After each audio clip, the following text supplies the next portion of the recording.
감사합니다. 1시간 반 정도 강의를 하도록 하고요. 미리 강의하기 전에 이제 제 강의 스타일을 좀 말씀을 드리겠습니다. 그래서 저는 책을 통해서 하고자 했던 게 정보는 아니었습니다. 그래서 이미 재테크나 자산 관리 부분은 저보다 더 훌륭하신 분들이 책을 너무 많이 냈고요.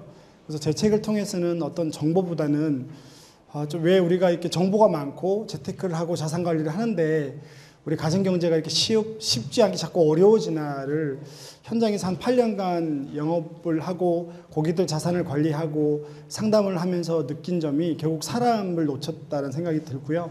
그래서 오늘 강의를 들으시면 정보를 기대하지 마시고요. 그냥 좀 지혜, 돈에 대한 지혜가 좀 담겨 있을 것 같고요. 그리고 이제 여러 가지 경험이 있으니까 혹시 여러분들에게 한두 가지라도 도움이 됐었으면 좋겠다는 생각입니다. 그래서 그렇게 보고 제 강의를 들으면 재밌습니다. 그래서 오늘 사람 이야기를 많이 할 거고요. 좀 개인 이야기도 많이 할 겁니다. 그래서 여러분들이 도움을 받았으면 좋겠고요. 앞에서 저에 대한 소개를 다 했으니까 제가 넘어가도록 하겠습니다. 오늘 강의의 주제는 그 가정경제 현실에 대해서 좀 이야기를 하고요. 그다음에 이제 이 가정경제 현실이 앞으로 지금 금융위기가 어려운데 앞으로 좋아질 거냐. 저는 어려워질 거라고 이야기를 하고요. 그러면 이제 어떻게 해야 되는지에 대한 그 답을 저는 어떤 재테크는 여러분들이 또 알아서 하시고 그래서 가정경제 시스템을 좀 만들자 하는 거거든요. 그래서 행동경제학 측면에서 좀 쉽게 요즘 넛지라는 책을 읽어보셨는지 모르겠지만 넛지라는 게 옆구리를 툭 찔러서 움직이게 하는 거거든요. 그래서 요즘 우리가 살아가는 동안 우리가 넛지에 걸릴 수도 있고요. 우리가 넛지를 만들 수도 있거든요. 그래서 우리가 넛지에 의해서 움직이는 게 이런 게 있어요. 요즘 횡단보도 이렇게 보면 예전에는 횡단보도에 이렇게 불이 깜빡이기만 했어요. 그래서 언제 꺼질 줄 몰라서 사람들이 잘 안 움직였는데 언제부턴가 횡단보도에 불이 어떻게 바뀌었는가 하면 깜빡이가 8개, 7개에서 점점 줄어드는 거죠. 근데 요즘 제가 회사가 삼성역에 있는데요. 어떻게 이게 횡단보도가 바뀌었는가 하면 숫자로 바뀌었어요. 예전에는 깜빡이가 깜빡이고 줄어들더만 이제는 8, 7, 6. 그러니까 사람들이 다 건너가면서 뭐라는가 하면 숫자가 나오고부터 더 급해진다는 거죠. 이게 넛지죠.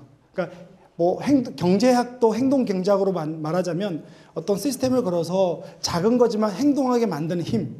굉장히 이게 우리 삶의 모든 요소에 넛지가 있는 거거든요. 그래서 이제 돈의 문제를 행동경제학적으로 우리가 알고 우리 스스로에게 넛지를 걸어서 어떤 시스템을 만들면 내가 이렇게 사실 재테크 책을 본다고 우리가 연봉이 더 많아지고 그러지는 않거든요. 그래서 우리가 또 자산 관리를 할 때 하더라도 제 책을 통해서 그런 넛지를 한번 여러분들이 알려주고 싶은 거고요. 그게 아마 재무관리 시스템이 다 아시는 내용들이에요. 그래서 어렵지는 않고요.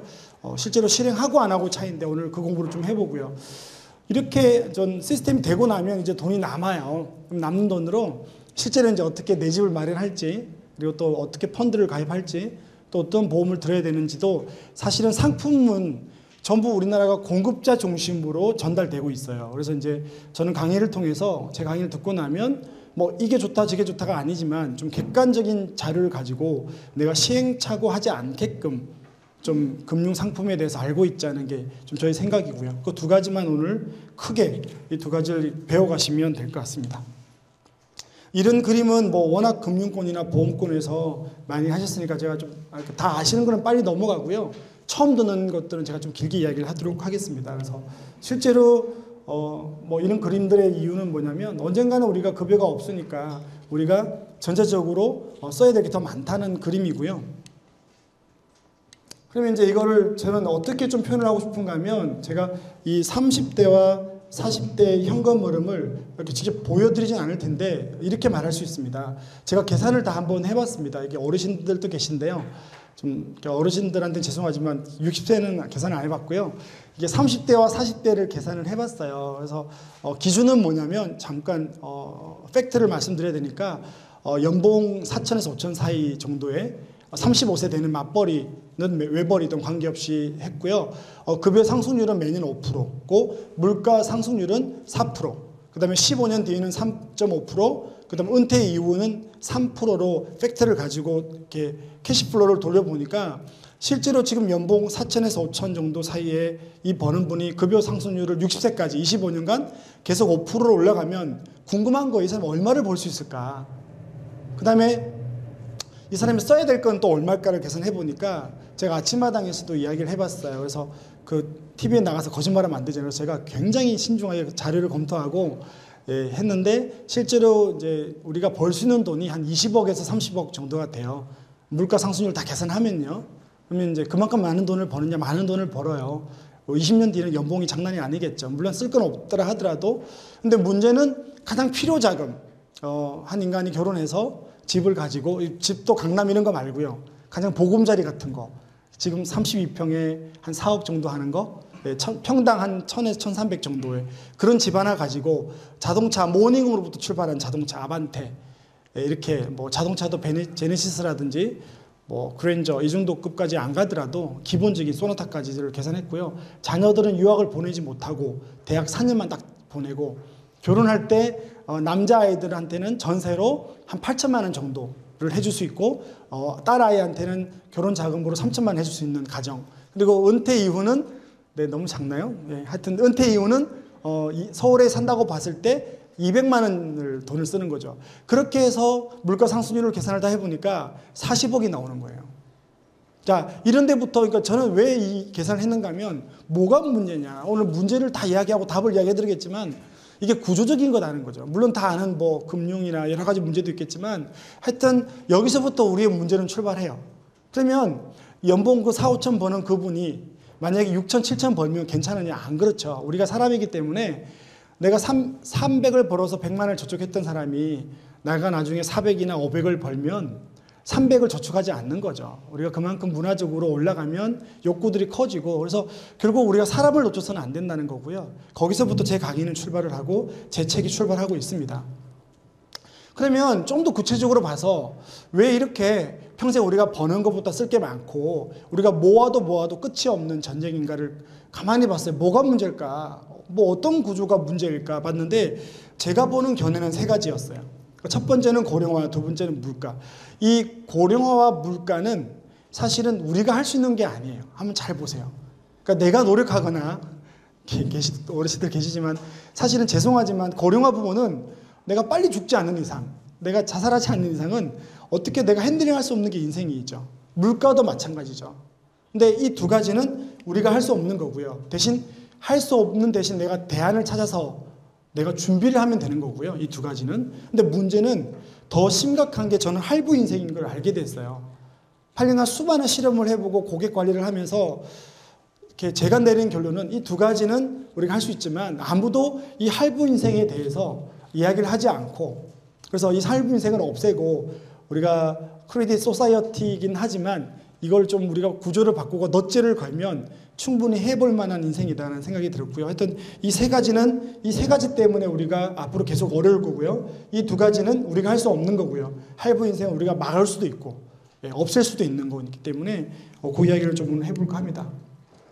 자, 그래서 이제 간단하죠. 뭐 더 긴 이야기인데 제 강의가 원래 외부에 가면 2시간이나 3시간짜리니까 다 잘랐어요. 그래서 여러분들이 좀 그렇게 좀 축약된 거니까 새겨 들으시고요. 자, 그러면 이제 이 세 가지를 어떻게 이기고 극복할 건지에 대해서 좀 설명을 드리도록 할게요. 그래서 가정재무 관리에 대해서 이제 시스템이 7단계인데요.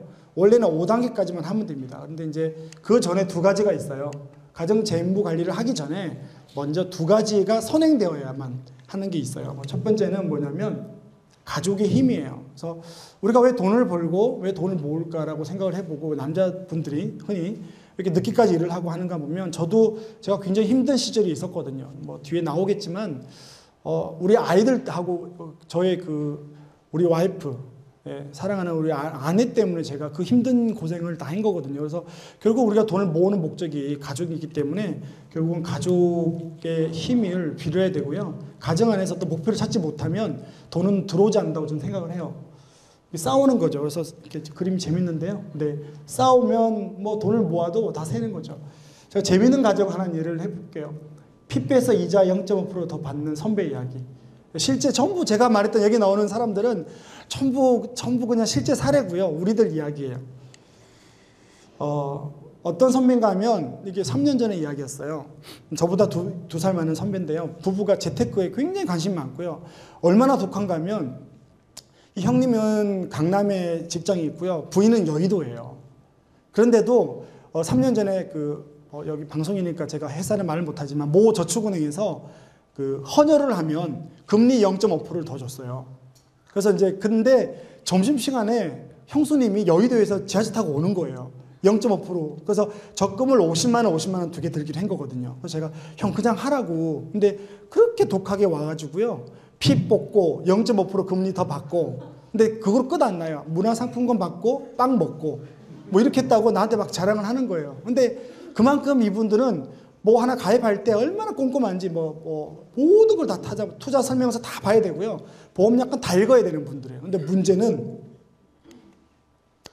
이분들이 형이랑 선배가 정말 1년에 부부싸움을 꼭 크게 한 번은 해요. 크게 하면 주로 어떻게 돈이 새 나가는가 하면 형이 먼저 이제 술을 많이 드시는 분은 아니에요. 근데 이제 형수님하고 크게 싸우면 꼭 그 일주일 안에 부서분들하고 맥주를 마시는데 술값하고 고깃값으로 80만 원이 나가요.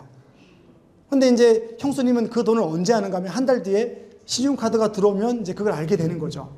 그럼 형수님도 이게 참 독한 건지 착한 건지 몰라도요. 딱 그 85만 원이면 정확하게 그 술값만큼 평소 때 백화점에서 사고 싶은 거 안 샀던 거 있죠. 가서 딱 사는 거예요. 그만큼. 그럼 이 가정이 실제로 우리가 다 뭐 재미있는 이야기지만 그 여의도에서 와서 피 뽑고 물론 빵 있지만 그 제가 계산해서 보여줬어요. 형 이렇게 적금 100만 원 더 들어서 피 빼고 더 받은 이자는 29,413원 원 더 받았는데 형 매년 형이 이야기 저한테 한 거예요. 이렇게 돈 쓴다고. 이건 어쩔 수가 없대요. 160만 원이 나가는 거죠. 제가 이거는 어떤 제 실제 고객 이야기이기도 하고 선배 이야기지만 이렇게 우리가 재테크에 많이 자산관리나 재테크의 정보를 얻으려고 해도 우리가 알게 모르게 이렇게 시스템이 없어서 놓치는 돈들이 얼마나 많을까라는 생각이 있고요. 결국은 가정이 화목해야 되고 목표가 있어야 되고 가정 중심으로 돈을 모아야 된다는 거고요. 이게 또 더 넓게 좀 그 광범위하게 이야기하면 이런 분들 많잖아요. 제가 어떤 분을 많이 받는가 하면 여자분들이 열심히 부동산 투자하고 돈을 모았는데 주로 남편들이 순진한 사람들이 어느 순간 주식으로 1억 날렸다. 이런 분들 굉장히 많아요. 그래서 부인이 재테크를 잘해도 남편이 쓰는 돈이라든지 취미생활 이런 거로 그냥 차를 긁고 막 이렇게 오면 평생 그런 돈이 얼마겠냐는 거죠. 그래서 이제 그런 돈이 많고 또 이제 남편 입장에서는 부인이 좀 잘해주고 사랑해서 서로 이렇게 위기를 넘어가야 되는데 준비하지 않는 거죠. 그래서 내가 만약에 퇴직이 남아있으면 의욕을 가지고 5년간 준비해서 뭐 자영업을 준비한다든지 그렇게 뭔가 목표가 있어야 되는데 없으니까 양쪽에서 돈이 다 새는 거예요. 그래서 뭐 다 아는 내용이지만 가족이 힘이고요. 제 이야기를 잠깐 하고 넘어가도록 하겠습니다. 그래서 저는 우리 가족이에요. 제가 왜 이런 책을 쓰고 8년 동안 자산관리를 하면서 왜 이렇게 가족 중심과 사람 중심으로 하게 됐는지는 저 개인적인 또 사정과 경험이 있어요. 그래서 보면 이게 4년 전의 사진이고요. 네, 저는 지금 42이고요. 우리 아내가 39. 큰아이는 이렇게 봐도 이렇게 봐도 조금 보이겠지만 큰아이 많이 아파요. 그래서 태어날 때부터 중증 1급 장애인으로 좀 태어났고요. 그다음 둘째는 둘 다 딸이에요. 그래서 이제 제가 결혼해서 3년간 저에게 일어났던 95년도에 결혼했고 결혼하자마자 98년도에 아버지 회사가 부도가 났고요. 96년도에 우리 태어난 아이가 아프게 태어나서 병원비가 한 달에 200만 원씩 들어갔었어요. 그래도 이제 아버지가 회사를 다니시고 이게 큰 기업을 운영을 하셨거든요. 그리고 저도 뭐 아버지 회사에 현대에 있다가 나중에 아버지 회사에 이사로 이제 들어갔으니까 걱정이 없었죠. 그래서 이제 하여튼 근데 이제 98년도에 아버지 회사가 부도가 났고 IMF를 이렇게 못 넘겼었어요. 그래서 이제 연 매출액이 한 500억 정도가 되는 뭐 나름대로는 큰 회사였는데 다 넘어가고 1억 정도만 건지셨어요. 그래서 나름대로 양심이 있어가지고 잘하셨던 것 같아요. 그래서 기업 하청업체들 돈 다 막아주고 근로자들 돈 다 주고 공장 다 팔리고 우리 아버지 집 날라가고 저희 집 날라가고 그래서 딱 1억 정도가 남더라고요. 그래서 이제 이게 98년 2월 달이었어요. 그래서 이제 1억이 있으니까 당신께서 8천만 원 정도는 있어야 동생들 둘하고 우리 어머니하고 내 식구가 전세를 산다 해서 8천만 원 아버지가 가지시고 저에게 2천만 원을 주면서 미안하다고 이렇게 어머니 아버지가 막 우셨던 거 아직도 기억이 나요. 그래서 아이 인생을 장남 인생을 망쳐놨다고. 그래서 고향이 부산이었거든요. 그래서 제가 98년도에 이 돈을 들고 이제 아이도 아프고 뭐 빚쟁이들로부터 도망도 올 겸 했고 이제 그때 제가 빚이 25억 정도였어요. 그래서 서울 와서 이제 파산이 돼서 서울에서 이제 태어나 처음으로 서울 촌놈이라서 처음으로 서울에 와서 이제 생활을 한 거예요. 뭐 중간에 다 생략하고요. 중요하지 않은 거니까.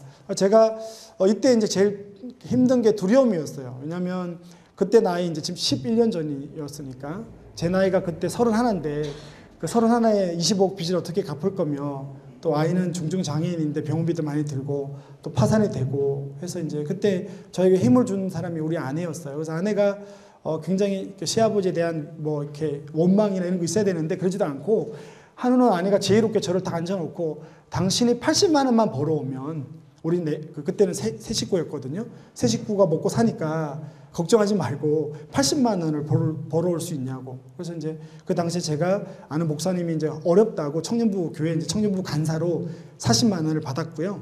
그 다음에 신문 돌려서 20만 원, 구몬 수학 전단지 돌려서 20만 원 해서 80만 원을 아내가 80만 원 정도면 먹고 산다 그러니까 전단지하고 신문 돌려서 하여튼 80만 원을 먹고 살았죠. 그래서 그 당시에 또 아내가 원래는 약사였는데 남자가 돈 벌어야 된다고.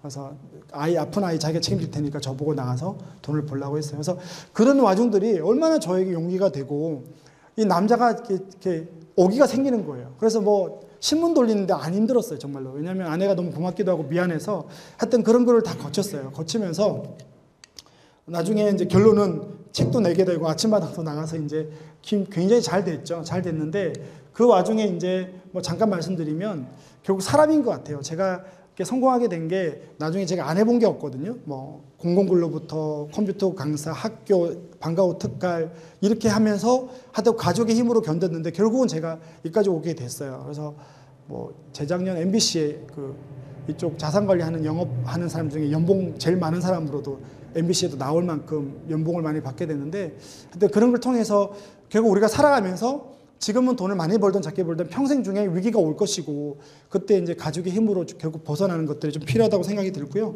뭐 저의 재미있는 이야기는 중간중간에 좀 에피소드를 해드리도록 하겠습니다. 제가 그래서 전단지도 돌렸고요. 공공 풀뽑기도 했고 이거 설명은 다 생략하는 겁니다. 방과후 특갈. 근데 재밌는 게 이때마다 정말 성실하게 일했어요. 제가 후배들 어디 가서 강의하면 자기 자신을 믿고 열심히 일해라 그러면 빛이 나서 사람들이 다 알아볼 거다 이야기를 했는데 전부 사람들이 소개를 한 거예요. 공공근로 국장님이 여기 전단지를 달 돌리니까 공무원수석 국장님이 그 동사무소 계장님을 소개해서 공공근로 그때 6개월간 줄 서야 됐어요. 그만큼 IMF 때가 어려웠거든요. 근데 좀 낙하산으로 바로 일주일 만에 가서 근데 풀뽑기 했어요. 그때 과천시청 앞에 정리가 안 돼가지고 너무 힘들더라고요. 그래서 열심히 했는데 또 거기서 이제 예산계에 돈 받으러 갔다가 컴퓨터를 모르는 직원 그 공무원들 보면서 좀 또 괜히 아는 척해서 도와줬다가 너 누구냐 그래서 공공근로다 그러니까 이제 왜 거기 있냐 해서 이야기하니까 그러면 풀 뽑는 거 하지 말고 전산입력부로 들어와라. 그래서 또 하게 되고 또 10월 달에는 추경이 있었는데 뭐 또 뭐가 프로그램이 없어가지고 나름대로 또 밤새서 며칠간 만들어줬어요. 그러니까 또 실장님이 고맙다고 그러면 과천시청 직원들 컴퓨터 강의를 해라. 그래서 뭐 너무 또 컴퓨터 강의도 하게 되고 물론 급여는 60만 원 그대로 했었어요. 왜냐하면 공공근로 시간에 일했기 때문에 아무리 컴퓨터를 강의해도 돈을 안 주더라고요. 그래서 그것도 실장님이 그 안양에 있는 호계중학교에 또 저를 또 교감쌤이 소개를 했고 그 교감쌤이 또 잘한다고 분당에 있는 복지관을 소개하고 이렇게 해서 제가 분당과 강남에 복지관을 가면서 나중에 제가 보험영업도 했습니다. 한 8개월. 그래서 보험영업 하면서 이렇게 무시당하고 그러니까 저는 저에게 자신이 있었는데 너무너무 힘들었어요. 저는 태어나서 보험영업할 때 제일 힘들었어요. 그래서 그렇게 누가 사람을 무시하는 것들도 겪으면서 또 이겨내고 나중에 제가 TMV라는 회사에 들어가면서 종합적인 재무설계와 자산관리 영업을 하면서 이 분당과 강남에 있는 수많은 사람들이 저의 고객이 된 거예요. 그때까지가 한 6년이었는데 몰랐죠. 근데 이제 하여튼 그거로 인해서 저는 지금 뭐 나름대로 성공하고 있다고 생각을 하고요. 우리 가족은 이제 결국은 이 위기를 겪고 내 식구가 잘 극복을 해서 지금 탈출해 나왔습니다. 그래서 두 번째는 그렇게 가족이 좀 사랑으로 뭉치고 계속 재무적인 대화를 하라 그래요. 그래서 재무적인 대화가 굉장히 중요한 거고요. 그다음에 두 번째는 이제 그것들이 되고 나면 그 안에서 재무적인 대화를 통해서 재무 목표와 우선순위를 정해야 돼요.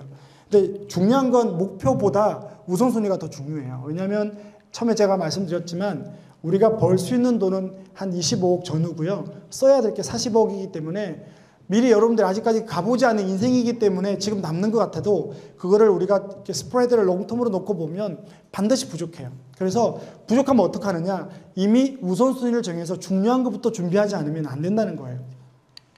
그래서 이제 이런 것들이 있죠. 여러분들이 살아가면서 연세 드신 분들은 이미 이제 은퇴로 갈 것 같고요. 뭐 여기 혹시 결혼이 안 하신 분은 아직까지도 결혼 준비가 필요하고요. 보통 30, 40대들이 여기 계신 것 같은데 여기 이런 돈들이 필요하죠. 그러니까 여기 있는 모든 것들이 우리가 써야 되고 준비해야 될 돈인데 우리 연봉으로 안 된다는 거예요. 네. 그래서 우선순위를 정하는데 뭐가 더 중요한지를 봐서 우선순위대로 돈을 흘려보내는 거죠. 그래서 우선순위대로 돈을 쓰는 게 너무 기쁘고요. 굉장히 커요. 제가 뭐 전부 저의 이야기지만 또 에피소드를 통해서 이야기를 해드릴게요. 그래서 2005년 지나가서 연봉이 많아지기 시작했어요. 그래서 제가 연봉이 많아질 때 방 한 칸에 살았어요. 그러니까 재밌는 게 제가 참 교만하게 결혼하고 이제 아내도 약사고 저도 뭐 나름대로 잘 나갔다고 생각을 했으니까 32평에 살았는데요. 너무 집이 좁은 거예요. 그러니까 사람이 그래요. 저희 아버지 집이 250평이었거든요. 그래서 나름대로 동네, 부산에 있는 동네인데 거기에 굉장히 유명한 부잣집이었어요. 근데 250평에 늘 태어나서 살고 있다가 결혼했는데 32평을 사는데 아파트가 너무 좁은 거예요. 그래서 제가 사실은 아버지 회사 부도나기 전에 43평을 분양받았고 있었어요. 너무 좁다. 아이가 태어나면 32평 못 살겠다. 그런데 부도나고 제가 서울에 와서 제가 그 방 한 칸에 살았어요.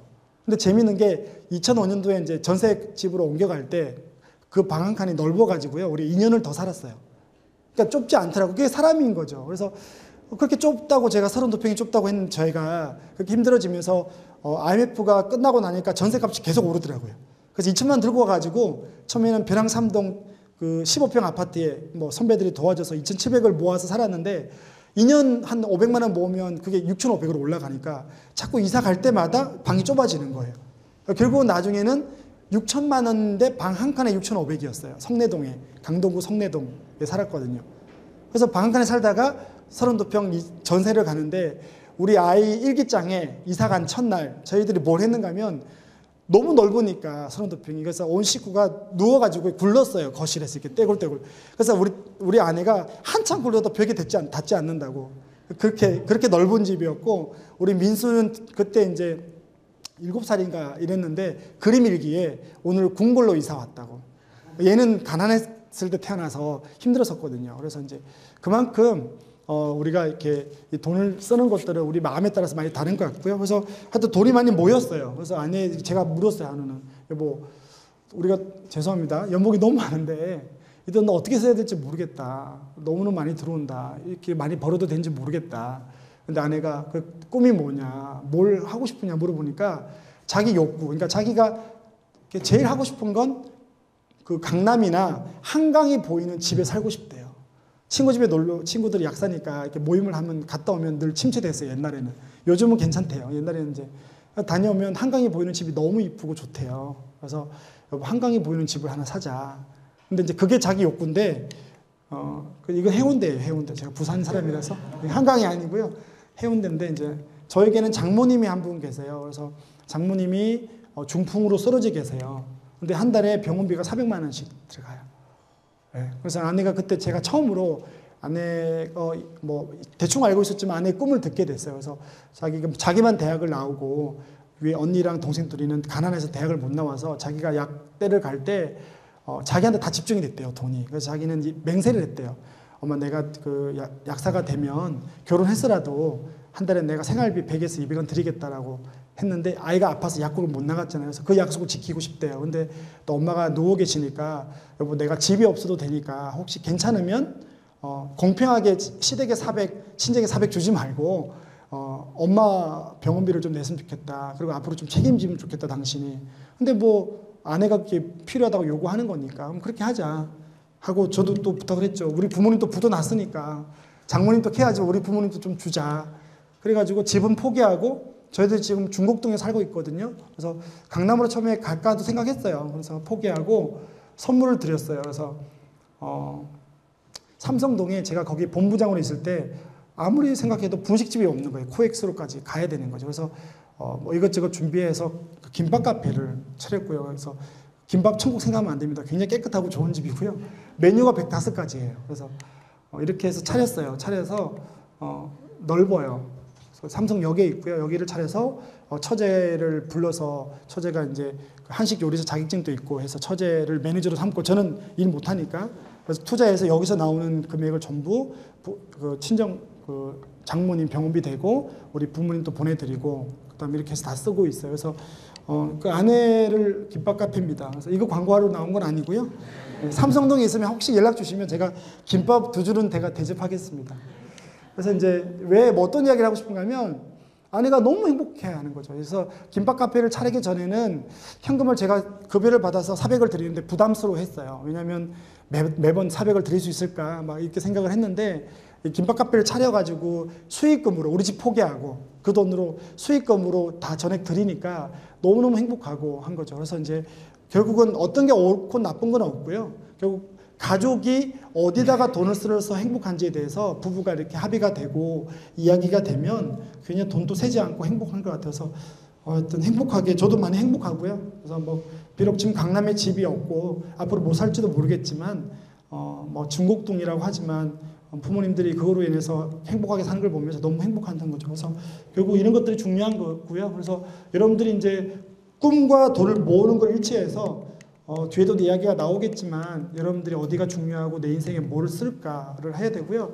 이게 이제 어르신들 계신데 제가 노인대학인데 가서 강의를 하면 어르신들의 그 자산관리 2가지밖에 없어요. 첫 번째는 어떻게 하면 가진 돈 자식에게 뺏기지 않고 지킬까. 정말이에요. 그거 하나 하고요. 두 번째는 이제 의료실비, 의료보험이 어떻게 가입되어 있는고 앞으로 이제 보험만 아니더라도 어떻게 건강관리해서 돈을 안 쓸까 이 2가지만 저희 장모님을 보니까 인천에 제가 오피스텔과 다세대 빌라를 사가지고요. 2005년도에 사서 거기서 월세가 150 나와요. 굉장히 저렴할 때 제가 영종도에 오피스텔 하나 하고요. 인천에 다세대를 사서 월세를 50만 원씩 3개 해서 제가 노후 준비를 다 해드렸거든요. 근데 장모님이 종로에서 떡볶이 장사를 노점상을 하셨는데 장모님도 부도 나고 올라오셨어요. 서울에. 근데 그걸 못 내려놓는 거예요. 그래서 150 연금 나오고 제가 생활비 100을 드리면 250이면 괜찮은데 그 현금 장사 250만 원 벌기 위해서 하다가 쓰러지셨는데 자식들 다 부담이잖아요. 그래서 두 분 건강하시고 남는 돈 자식 달라 그래도 안 주고 노후 준비하는 게 최고예요. 하여튼 어르신들은 그런 식으로 자기가 중요한 곳에 돈을 하는 게 중요하고요. 이제 이것들이 되고 나면 그래서 가족이 꿈을 가지고 희망으로 뭉쳐서 그다음에 우선순위를 정하고 나면 이제 그 돈으로 이제 우리가 어떤 시스템을 가지고 넛제를 걸까를 짧게 공부를 해보도록 하겠습니다. 그래서 제 책 제목이고요. 강의 듣고 나서 꼭 사보세요. 자신합니다. 정말 재밌어요. 정말 재밌고요. 저는 인쇄를 통해서 먹고 사는 사람이 아니니까 뭐 책을 팔려고 그런 게 아니고요. 여러분들 같은 서민들이 어떻게 위기를 탈출했고 어떻게 돈을 모아가는지가 생생하게 자료가 나와요. 사례집이니까 좀 보시고요. 첫 번째 이제 나옵니다. 첫 번째 월급으로 한 달 사는 걸 해야 되는 거예요. 시스템이 7단계 중에 5가지만 하면 되는데 첫 번째는 월급으로 한 달 사는 거예요. 이건 어떤 구조인가 하면요. 이런 거예요. 제가 다음 주 23일, 그러니까 이번 주 금요일 날 제 급여 날이거든요. 급여 날인데 여러분하고 저하고 차이가 있다면 어떤 게 있는가 하면 저희들은 저나 제가 관리했던 고객들은 급여 날 신용카드 결제액이 10원도 없어요. 저는 신용카드가 없고 신용카드를 쓰지도 않을 뿐더러 일단 중요한 건 여러분들 한번 생각해 보세요. 급여 날이 됐는데 신용카드가 들어올 게 10원도 없다. 돈이 많고 자금이 아니에요. 시스템이에요. 행복하지 않을까요? 우리가 굉장히 지금 거기에 지금 굴려 살고 있는 거예요. 그래서 저희들은 그게 없어요. 첫 번째는 뭐냐면 신용카드를 없애는 거예요. 그래서 방법을 알려드릴게요. 이 신용카드가 없으면 왜 돈이 모이는지를 제가 다 아는 거지만 간단하게 예를 들어서 보여드릴게요. 그러니까 전부 죄송한데 저의 이야기예요. 그래서 뭐 제가 하고 있는 거를 설명드리기 제일 좋은 것 같고요. 남 이야기는 제가 또 거짓말도 할 수 있으니까 이게 제가 신용카드가 없고 지금 주머니에 체크카드 하나만 있어요. 그래서 신용카드가 없으면 구조적으로 어떻게 돈이 모이는지를 설명할게요. 이게 그 블랙잭이라고 해서 미라지 폰이에요. PDF 폰인데요. 제가 작년 10월 달에 PDF 폰이 고장나서 휴대패커드 걸 가지고 있었거든요. 그래서 HP가 고장나서 PDF 폰이 필요했어요. 그래서 그럼 제가 신용카드가 없으면 그때 옴니아 폰을 제가 사고 싶었거든요. 그 휴대폰이 그때 110만 원, PDF 폰이 110만 원 정도 해요. 지금도 100만 원 정도 하거든요. 근데 그걸 살 수 있는 방법이 없잖아요. 그럼 두 가지가 있어요. 첫 번째는 용돈을 모은다. 저도 용돈이 있을 거죠. 아내가 그 급여 날 꼬박꼬박 제 체크카드로 용돈을 넣어주거든요. 두 번째는 저희 집에 예비비라고 있어요. 그러니까 비정기 지출과 예비비는 다른데요. 뒤에서 나오는 것도 설명드리고요. 예비비가 저희들은 1,000만 원이에요. 그러니까 매년 예비비가 언제 어떻게 쓸지 모르는 건 예비비고요. 항상 한 해에 비정기지만 고정적으로 1년 동안 나가야 될 게 비정기 지출이에요. 예를 들면 명절 때 양가 부모님께 드리는 추석과 구정 때 드리는 돈, 그죠? 2월 달과 뭐 9월, 10월 정해져 있고요. 1년에 저희들은 7월 16일 날 자동차 보험료 나가는 거 정해져 있고요. 어버이날 정해져 있고요. 이런 것들을 저는 매년 1월 달 출발할 때 비정기 지출을 항목을 정하고 예산을 잡아놓고 거기서 집행만 해요. 네, 그게 비정기고 예비비는 어떻게 쓸지 모르는 돈이에요. 정해져 있지 않는데 나갈 수 있어요. 저 같은 경우는 지금 죄송한데 말할 때 자꾸 셀 건데 여기 어금니가 3개가 없어요. 임플란트 하려고 지금 이렇게 뭐 해놨는데 600만 원 들었는데 막 잠이 안 와요. 너무 아깝더라고요. 이 구강 관리를 잘못해가지고 이제 돈 쓰는 거 정말 아까워하는데 그 돈이면 제가 좋아하는 취미생활 다 할 수 있는데 그죠? 이런 거 하나 못해가지고 제가 돈 없어가지고 이거 용돈을 모아야 될 지경이니까요. 600을 그걸 썼고요. 저희 아버지 이번에 관절 수술해서 200이 나갔어요. 5월달에. 근데 그거는 2009년도가 출발할 때 우리에게는 예상치 못한 돈이었어요. 그런 돈은 예비비에서 나가는 거죠. 그러면 이제 저는 예비비가 있으니까 이제 아내한테 가서 이제 설거지도 하고 봉사를 하는 거죠. 그래서 제가 열심히 집안일을 더 열심히 하면 아내가 알아요. 한 3일째 되는 날 여보 뭐 필요한 거 있지? 이야기하는 거죠. 그러면 당연히 있다고. 뭐냐고 물어보는데 제가 이렇게 이야기하니까 안 된대요. 줄 수 없대요. 그래서 용돈 모아 사라고요. 그러면 이제 제가 그 당시에 이 옴니아폰을 얼마나 사고 싶었는가 하면 옴니아폰 카페에 가입하고요. 물건 사지도 않았는데 날마다 들어가서 보는 거예요. 다음 달 산다 그러고. 그리고 강남에서 오프라인 모임을 했는데 점심때 창피하게 제가 다음 달 살 거니까 오프라인 모임도 가서 만져본 거예요. 얼마나 이게 갖고 싶었으면. 그게 뭐냐면 지름신이 왕림했다 그러거든요. 그래서 지름신이 왕림하면 주로 카페질을 많이 하거나 하여튼 어디다가 내가 마음을 다 뺏겨서 계속 그것만 보는 거예요. 부인이 그걸 보고 알았대요. 밤에 안 자고 계속 카페에서 보는데 휴대폰을 보고 있더라서 또 뭐 하나 사겠다 싶었던 거죠. 그래서 이제 아내가 안 된다 그래서 저는 20만 원을 모으기 시작했어요. 용돈을 아껴가지고. 근데 이제 한 달, 2달 지나서 1월 달이 되는데 생각이 바뀐 거예요. 옴니아폰을 보니까 내가 지름신이 왕림했을 때는 내가 정말 사고 싶었지만 한 달, 2달 지나니까 이제 좀 객관적으로 되고 지름신이 도망가는 거예요. 그러니까 이제 보니까 옴니아폰은 주로 대학생들이나 젊은 친구들이 많이 봐요. DMB도 있고. 저는 DMB가 필요 없거든요. 그냥 일정 관리하고 일정 관리만 하면 돼요. 그래서 생각이 중간에 바뀐 거예요. 옴니아폰은 나한테는 필요 없다. 그래서 2월 달에 노예 계약을 하고 2년 노예 계약을 하고 요거 25만 원 주고 산 거예요. 얼마가 남았어요? 55만 원 남았죠. 그러니까 신용카드가 없었을 때 저에게 일어난 일이에요. 전 저에게 넛지를 걸었죠. 왜냐하면 제가 연봉이 많기 때문에요. 신용카드 저도 있어 봤어요. 근데 너무 돈을 많이 쓰는 거예요. 그냥 있는 대로. 왜냐하면 다음 달 되면 또 뭐 연봉이 억대가 넘으니까, 훨씬 넘으니까 몇천만 원씩 들어오는데 매달. 이거 100만 원 사는 게 뭐가 문제겠어요. 그죠? 왜 적금 타러 갈 때는 버스 타러 갔다가 타고 나올 때는 택시 타고 온다 그러잖아요. 그거거든요. 예를 들면 그런 것들을 저희들 스스로가 나를 지킬 자신이 없는 거죠. 그래서 저는 다시 저희 아버지처럼 그렇게 살고 싶지는 않거든요. 그래서 이제 지금 연봉이 많지만 제 인생이 끝난 게 아니기 때문에 그래서 신용카드를 없애는 거예요. 이해가 좀 되시죠? 그래서 정말이에요. 신용카드 하나만 없어도요 돈 벌어요. 그만큼 우리 스스로가 컨트롤이 안 돼요. 우리가 사람이기 때문에. 그래서 신용카드를 없앴으면 좋겠고요. 두 번째는 예산을 세워야 돼요. 그러니까 제일 중요한 게 뭐냐면 예산 세우기예요. 이게 첫 번째에서 월급으로 한 달 사는 건 뭐냐면 예산을 세우라는 거죠. 왜? 25억 벌어서 40억을 써야 되니까. 예산이 없는 거는 가계부를 쓰는데요. 예산이 없는 가계부는요. 죄송한데 금전출납부예요. 여러분들 기업의 재무제표랑 가계부랑 뭐가 다른 줄 아세요? 그게 현금 물음표만 있는 거죠. 예산을 세우거나 좌변과 대변을 정해서 순자산이 증가한다거나 이런 재무 건전성을 따지지 않죠. 그냥 쓰는 거죠. 그래서 가장 중요한 거 예산을 세우는 거예요. 그 다음에 체크카드를 만드세요. 그래서 제가 이런 강의를 하면 젊은 친구들이 엊그저께도 또 결혼 예비학교라고 있는데요. 거기 이제 결혼할 쌍이 매달 80쌍씩 와서 강의를 들어요, 저한테. 강의를 했는데 저는 질문이 있다고 그러면서 신용카드가 있어야 뭐 포인트가 되고, 그 제가 다 된다고 그랬어요. 체크카드, 신한 러브 카드를 쓰면요. 뭐 다른 것도 마찬가지고요. 리터당 60분 할인 다 되고요. 제가 차가 있는데 회사에 출퇴근을 제가 버스 타고 지하철 타고 하거든요. 기름값 아끼려고. 근데 이제 지하철 타도 다 되는 거예요. 안 되는 거 없어요. 소득공제도 다 되고요. 다 돼요.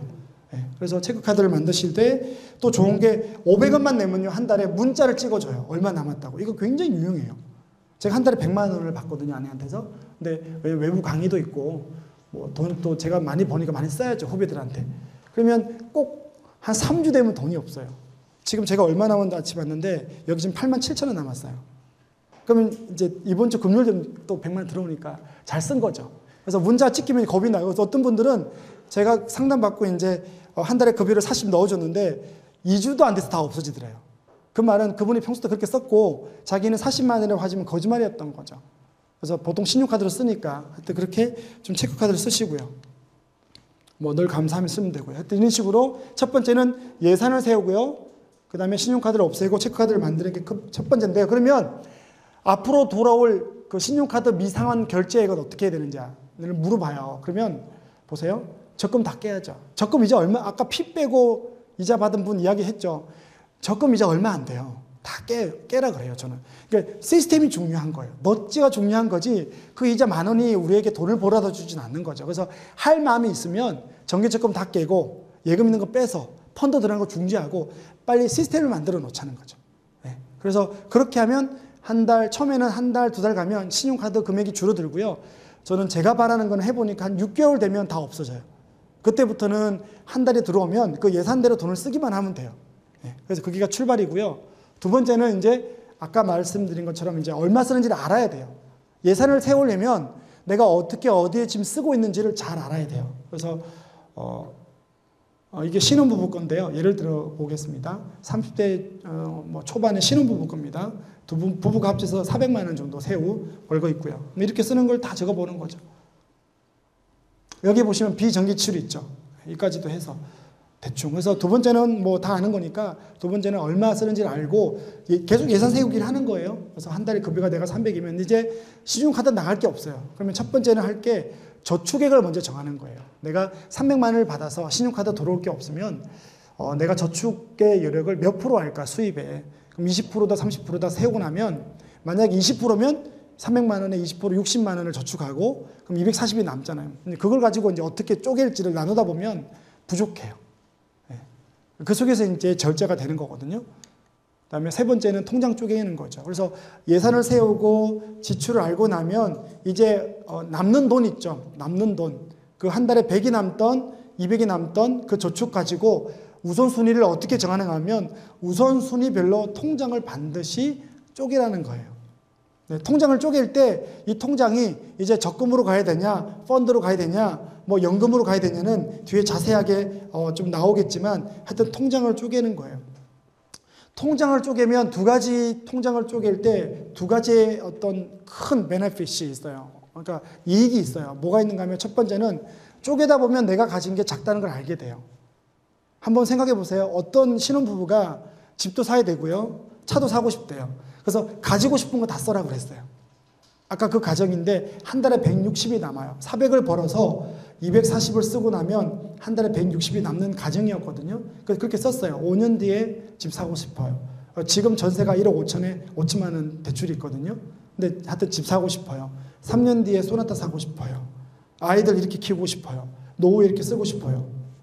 그럼 남는 건 얼마죠? 160만 원 가지고 제가 다 나눠봤어요.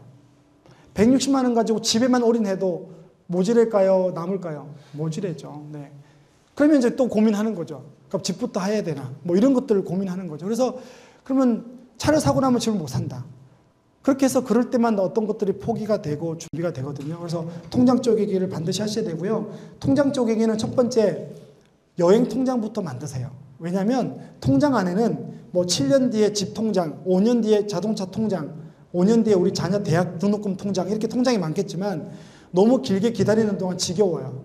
근데 1년이나 2년 동안 먼저 통장을 만들어서 깨서 써보면 그 기쁨과 얼만큼 세월만 가면 준비되는 것들을 알 수가 있어요. 그래서 저희들은요, 2년에 한 번씩 부모님들과 제주도를 가요. 근데 명절날 부모님 고생 안 시키려고 우리 집사람도 생각할 겸 제가 장손인데 이제 추석 때 가버리는 거예요. 그럼 친척들 보고 알아서 하라 그러고, 뭐 어차피 저희도 또 교회를 다니니까 또 뭐 예배를 드리니까 제사를 안 지내니까 괜찮거든요. 그러면 생각해 보세요. 저희들이 가서 돈 쓰는 게 1,000만 원 정도 써요. 가족들이. 근데 그 돈을 어떻게 모으는가 하면 4년 동안 동생들이 5만 원, 5만 원. 저는 10만 원 돼요. 그럼 한 달에 얼마죠? 20만 원이니까 4년이면 저는 펀드를 가입하거든요. 3년 이내는 적금, 3년 이후는 펀드를 하거든요. 어떤 거에도 관계없어요. 그래서 20만 원씩 4년간 펀드로 들어가면 한 뭐 수익이 얼마 나든 한 1,000만 원이 왔다 갔다 해요. 그러면 우리 동생은 돈만 내요. 막내는 결혼 안 했다고 재미없다고 안 가요. 내가 37인데 안 가고 저랑 바로 밑에 동서지 가면 세 식구잖아요. 부부 3명인데 1,000만 원 쓰고 와요. 너무 기쁘게. 근데 동생은 얼마만 내면 돼요? 5만 원만 내서 1,000만 원을 모으는 거예요. 그러니까 갑자기 우리가 여행 가자 해서 제주도 가는데 1,000만 원 내라 그러면요, 우리 집 사람 돈 못 내요. 너무 아까운 돈이잖아요. 근데 5만 원을 세월만 가면 1,000만 원이 모이는 거예요. 그게 세월의 힘이고 통장 쪼개기 힘이에요. 재작년에 저희 동생이 결혼을 했는데요. 39에 결혼했거든요. 그때 저희 아버지한테 저희들이 해준 게 스포티지 자동차였어요. 근데 저희 아버지가 그 돈을 모으기 전에 뭐 사줄 거냐 물어봐서 제가 대답한 게 뭐냐면, 동생들이 10만 원, 제가 20만 원을, 40만 원을 아버지를 위해서 펀드를 들 텐데, 이게 1,500이 되면 1,500을 사셔야 되는 거죠. 그게 중고라도. 이게 4,000이 되면 4,000을 타는 거죠. 근데 그게 2,500만 원이 됐어요. 그래서 우리는 자동차 살 때 할부를 하지 않죠. 왜? 신용카드가 없으니까. 할부를 안 해요. 그러면 어떤 개념인지 아시겠죠? 근데 이게 돈 버는 지름길이에요. 없으면 안 사고 필요하면 준비해서 사는 거예요. 그래서 2,500만 원을 가지고 스포티지를 사드렸어요. 아버지가 부둔하고 처음 가진 차잖아요. 10년 만에 가진 차이기 때문에 얼마나 좋으신가 하면, 제가 부산에 가면 저를 데리러 오거든요. 근데 6개월 뒤에 가도요, 비닐을 안 뗐어요. 너무 이거 아들이 사준 거라고. 친구한테 가서 얼마나 자랑을 했는데요. 아버지 친구분들이 벤츠 타는 분이 있는데 부러워했어요. 우리 아들 자신 돈만 뺏어가는데, 그러니까 뭐 너 아들은 부도나도 그렇게 열심히 해가 성공해가지고 차 사주는 거 보니까 얼마나 대단하다고. 그렇게 해서 돈을 모으는 것들. 그래서 통장도 저희들은 12개가 있어요. 2만 원짜리, 5만 원짜리, 10만 원짜리 이렇게 다 쪼개는 거죠. 쪼개다 보면 남는 게 별로 없어요. 대신 그 쪼갠 것들은 내 인생에 가장 중요한 것들이에요. 내 인생에 너무너무 중요하고 꼭 필요할 때 나와야 되는, 꼭 필요할 때 있어야 되는 돈들이에요. 그래서 사치할 거나 쓸데없는 돈에 돈을 쓸 수가 없어요. 이해가 되시죠? 네. 그래서 제가 아는 고객은 아침마당에서도 이야기했어요. 아버지가 쌀가게 하다가 돌아가셨는데 춘천에 계신 분인데 너무 가난해요. 그래서 엄마가 소원이 뭐냐면 강원도에 있기 때문에 평생 제주도를 못 갔대요. 그래서 이제 자기 아버지가 엄마한테 그 환갑잔치 때 제주도 여행 가기로 했는데 못 가고 돌아가신 거예요. 근데 이제 따님은 그냥 세무서 직장 다니면서 120만 원을 벌고 자기 동생은 아르바이트를 해요. 그래서 꿈이 뭐냐 그러니까 상담할 때 엄마 제주도 여행 보내주라 하니까 그 돈이 없어서 어떻게 보냈냐고. 그래서 제가 그랬어요. 동생 3만 원, 네 7만 원 떼라. 그래서 2년을 적금 넣어라. 2년 뒤에 250만 원이 돼가지고 제주도 다녀왔어요. 3년 전에. 그래서 갔다 와서 인생에 엄마가 제일 행복했다고. 근데 얼마로부터 출발했어요? 동생은 3만 원. 그죠? 따님은 7만 원. 커피 한 잔 아껴가지고. 꿈을 이룬 거잖아요. 그래서 이런 것, 그러니까 통장 쪼개기가 이렇게 꿈을 이룰 수 있는 거기 때문에 여러분들이 그렇게 아껴서 좀 통장을 쪼개면 돈이 좀 모일 것 같고요. 네 번째는 이제 이렇게 하다 보면 사람들이 중간에 꼭 어떤 얘기 하는가 하면 중간에 적금을 깨거나 중단해요. 그래서 만나보면 왜 이렇게 하는 걸 중단하거냐, 왜 적금을 계속 못 넣거냐, 펀드를 중지하냐 물어보면 그때는 이렇게 했는데 지나 보니까 중간에 돈 쓸 일이 너무 많아서 내가 빠듯하게 저축을 못 하겠다는 거죠. 그래서 이제 현장에서 제가 상담을 해보면서 왜 사람들이 저축 여력을 남는 돈을 100% 아까 그 젊은 신혼부부는 400을 벌어서 240만 원을 아까 쓰고 160을 적금 드는데 여러분들 240만 원 쓰고 160이 남으면 160을 전부 저축해요? 잘 못해요. 왜 못해요? 돈 쓸 일이 있다고 생각하는 거죠. 그래서 한 100만 원만 저축하고 60만 원 남겨둬요. 그게 누수자금이에요. 누수자금 되는 거죠. 그러면 160이 남으면 남는 돈은 무조건 100% 저축해야 돼요. 근데 그렇게 하기에 방해거리가 뭐냐면 이 비정기 지출 때문에 예산을 세워놓으니까 중간에 갑자기 돈이 생겨버리니까 불안해서 자꾸만 돈을 만들어 놓으려는 거죠. 그거를 시스템을 만들자는 거죠. 그래서 그 시스템이 뭐냐면 예비비와 비정기 지출이에요. 예비비는 뭐냐면 이거는 뭐 다 아는 거니까 자기 생활, 그러니까 소득이 아니고요. 소비성 지출, 저축이나 적금이나 저축성 보험을 빼고 난 소비성 지출의 3개월에서 6개월치가 저축되면 돼요. 그러면 어떤 분이 한 200을 쓴다. 그러면 한 500만 원 정도는 모아놓으면 되죠. 그래서 예비비는 항상 있어야 되고요. 저 같은 경우는 임플란트에서 600을 썼다 그랬죠. 그럼 내년에는 예비비를 1000만 원을 또 모아야 돼요. 그러면 이제 그걸 어디서 메꿀지를 봐서 또 의논을 해야 되고요. 그 다음에 이제 두 번째가 이보다 더 중요한 게 이 비정기 지출이에요. 그러니까 비정기 지출은 다른 집 건데요. 한번 보세요. 명절에 양가 10만 원씩 2번, 40만 원. 그래서 제가 이거를 고객들한테 요구를 해요. 매월 비정기 지출 항목을 적고 그 옆에 얼마를 드리고 쓸 건지를 예산을 세워서 와라. 를 한 거죠. 그래서 자기가 이렇게 세웠어요. 처음에는 이렇게 안 되죠. 얼마 쓰는지도 모르고요. 돼요. 그래서 부모님 생신 때 이렇게 들고요. 경조사비 이렇게 나가고 휴가비 나가고 자동차 세금은 한 대 팔았습니다. 자동차가 2대길래 혼나고 한 대 팔고 80만 원. 이러니까 이 집은 1년에 300만 원이 필요한 거예요. 그래서 이 300을 위해서 아까 매달, 그러니까 쉽게 말해서 이 가정은 2010년도가 되면 요 돈이 꼭 나가야 될 거로 결정이 되어 있죠. 그럼 이 돈을 뭐로 모을까요? 그 전해, 1년 전에 1월 달부터 이 300을 위해서 매달 25만 원씩 비정기 지출을 위한 통장으로 빼서 1년간 정기 적금을 드는 거예요. 그러면 이 친구들이 2009년 1월 1일 날 25만 원 정기 적금을 들고 통장 위에다가 2010년 비정기 지출 통장이라고 적어놨어요. 매직으로.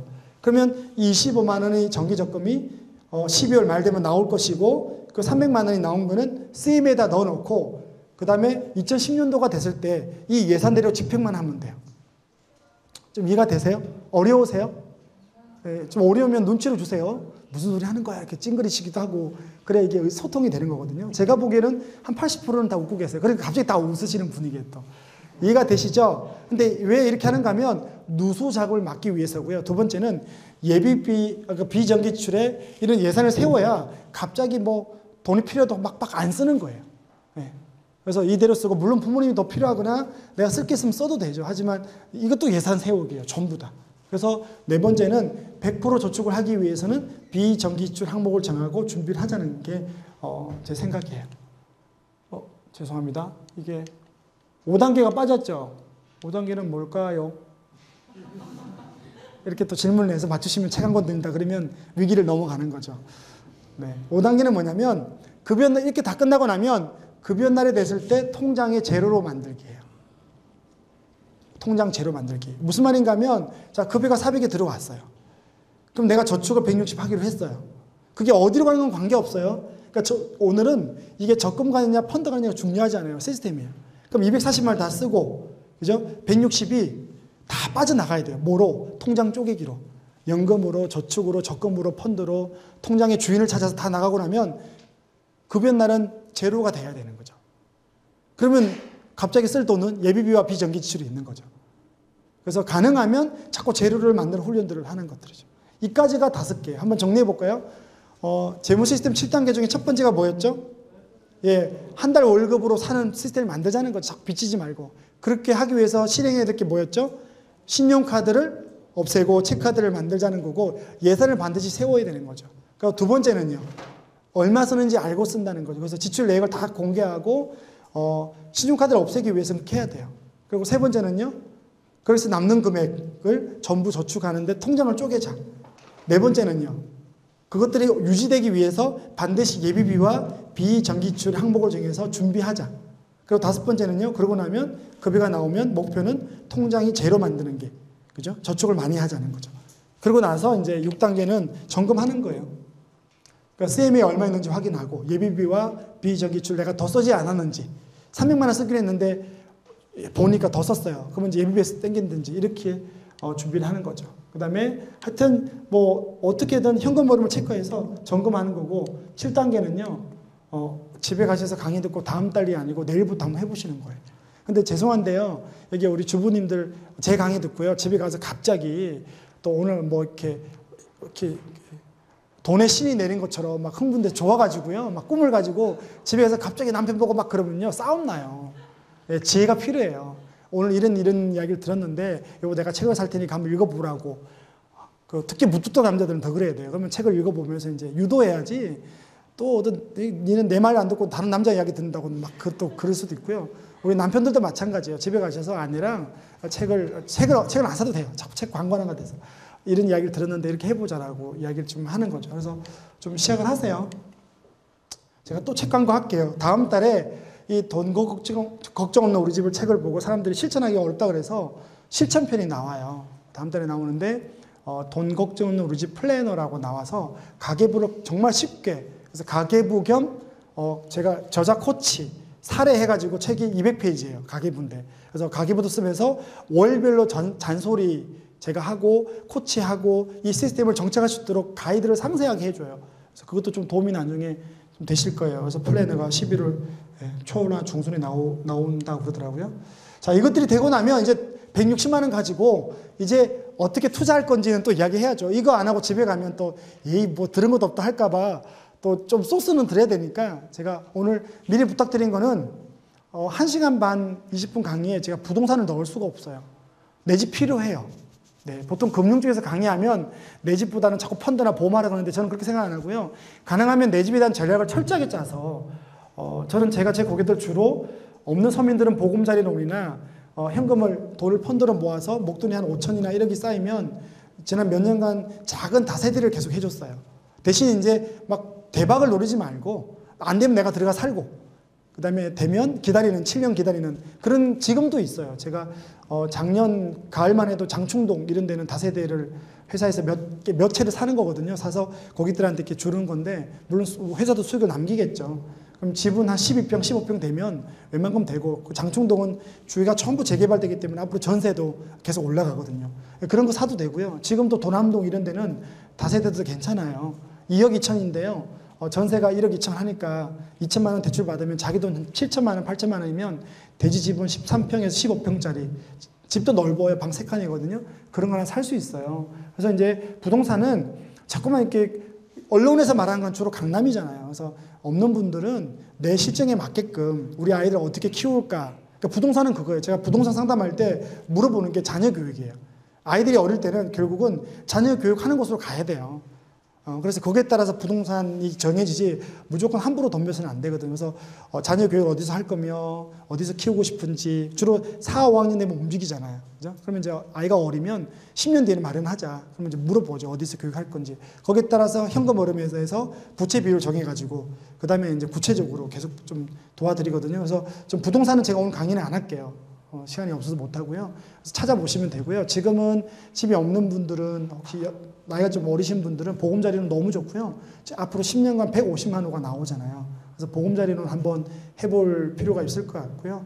보금자리론은 자체가 분양과 공공임대, 국민임대, 장기시프트 이렇게 좀 나눠져요. 세나가지고. 그래서 한 가지만 있는 게 아니니까 이번에 또 보금자리론 2 나왔잖아요. 그죠? 세곡동하고 나왔으니까 전략을 좀 짜서 여러분들이 좀 집은 있어야 돼요. 예. 그래서 좀 가정이 자꾸만 전세를 옮기지 않고 내 집이라는 게 좀 있어서 좀 가족이 행복하게 살 수 있는 안식처가 저는 있어야 된다고 보고요. 그걸 너무 무리하게 하지 말고 좀 실정에 맞게끔 전략을 짜자는 게 제 생각입니다. 제가 강의를 몇 시부터 했나요? 7시 약간 35분 정도부터 했죠. 이제 50분 한 거죠. 아, 놀래라. 아직 30분 남았죠. 네, 그럼 제대로 가고 있는 겁니다. 그래서 이제 재무 원칙들을 세울 건데 내 집 사기 전에 또 해야 될 게 있어요. 간단하게. 이거예요. 여러분들이 앞으로 돈을 쓰는데 이런 것들이 필요해요. 아까 그 40억이 이거예요. 차량 구입 벤츠 아니고요. 예, 모닝, 아반떼, 내가 소나타 이 정도고요. 내 집 마련 한 3, 4억짜리 자녀 대치동에서 못 키우고요. 예, 대학 등록도 유학 못 보내고요. 그렇게 했을 때 이게 40억이라는 거고요. 그래서 우리는 실제로 우리의 능력, 제가 여러분들을 무시하는 게 아니고요. 저도 그렇고요. 거기다 우리가 필요한 것부터 우리가 준비되는 게 조금 작아요. 그러면 이 안에 갭이 발생돼요. 이 갭을 메꿔야 돼요. 근데 사람들이 이 갭을 제가 반복하는 거지만 재테크로 메꾸려고 해요. 수익률이나. 안 돼요. 안 메꿔져요.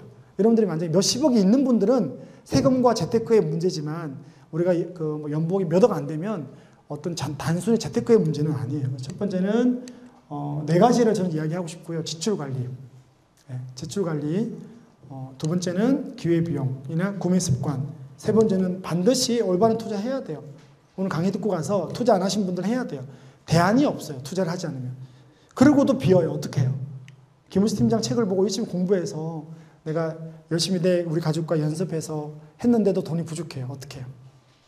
죄송하지만 팔자라고 생각하고 행복 지수를 높여야 돼요. 네, 그 돈이 없어도 우리 가족이 행복하게 살 수 있는 행복 지수를, 이거 굉장히 중요해요. 네.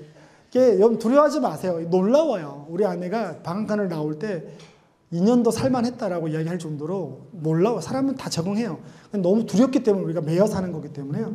여러분들이 다 살 수 있어요. 그래서 요것들인데 뭐 다 아는 거지만 간단하게 이야기하면요. 이 지출 관리는 매일매일 쓰는 습관이 굉장히 중요해요.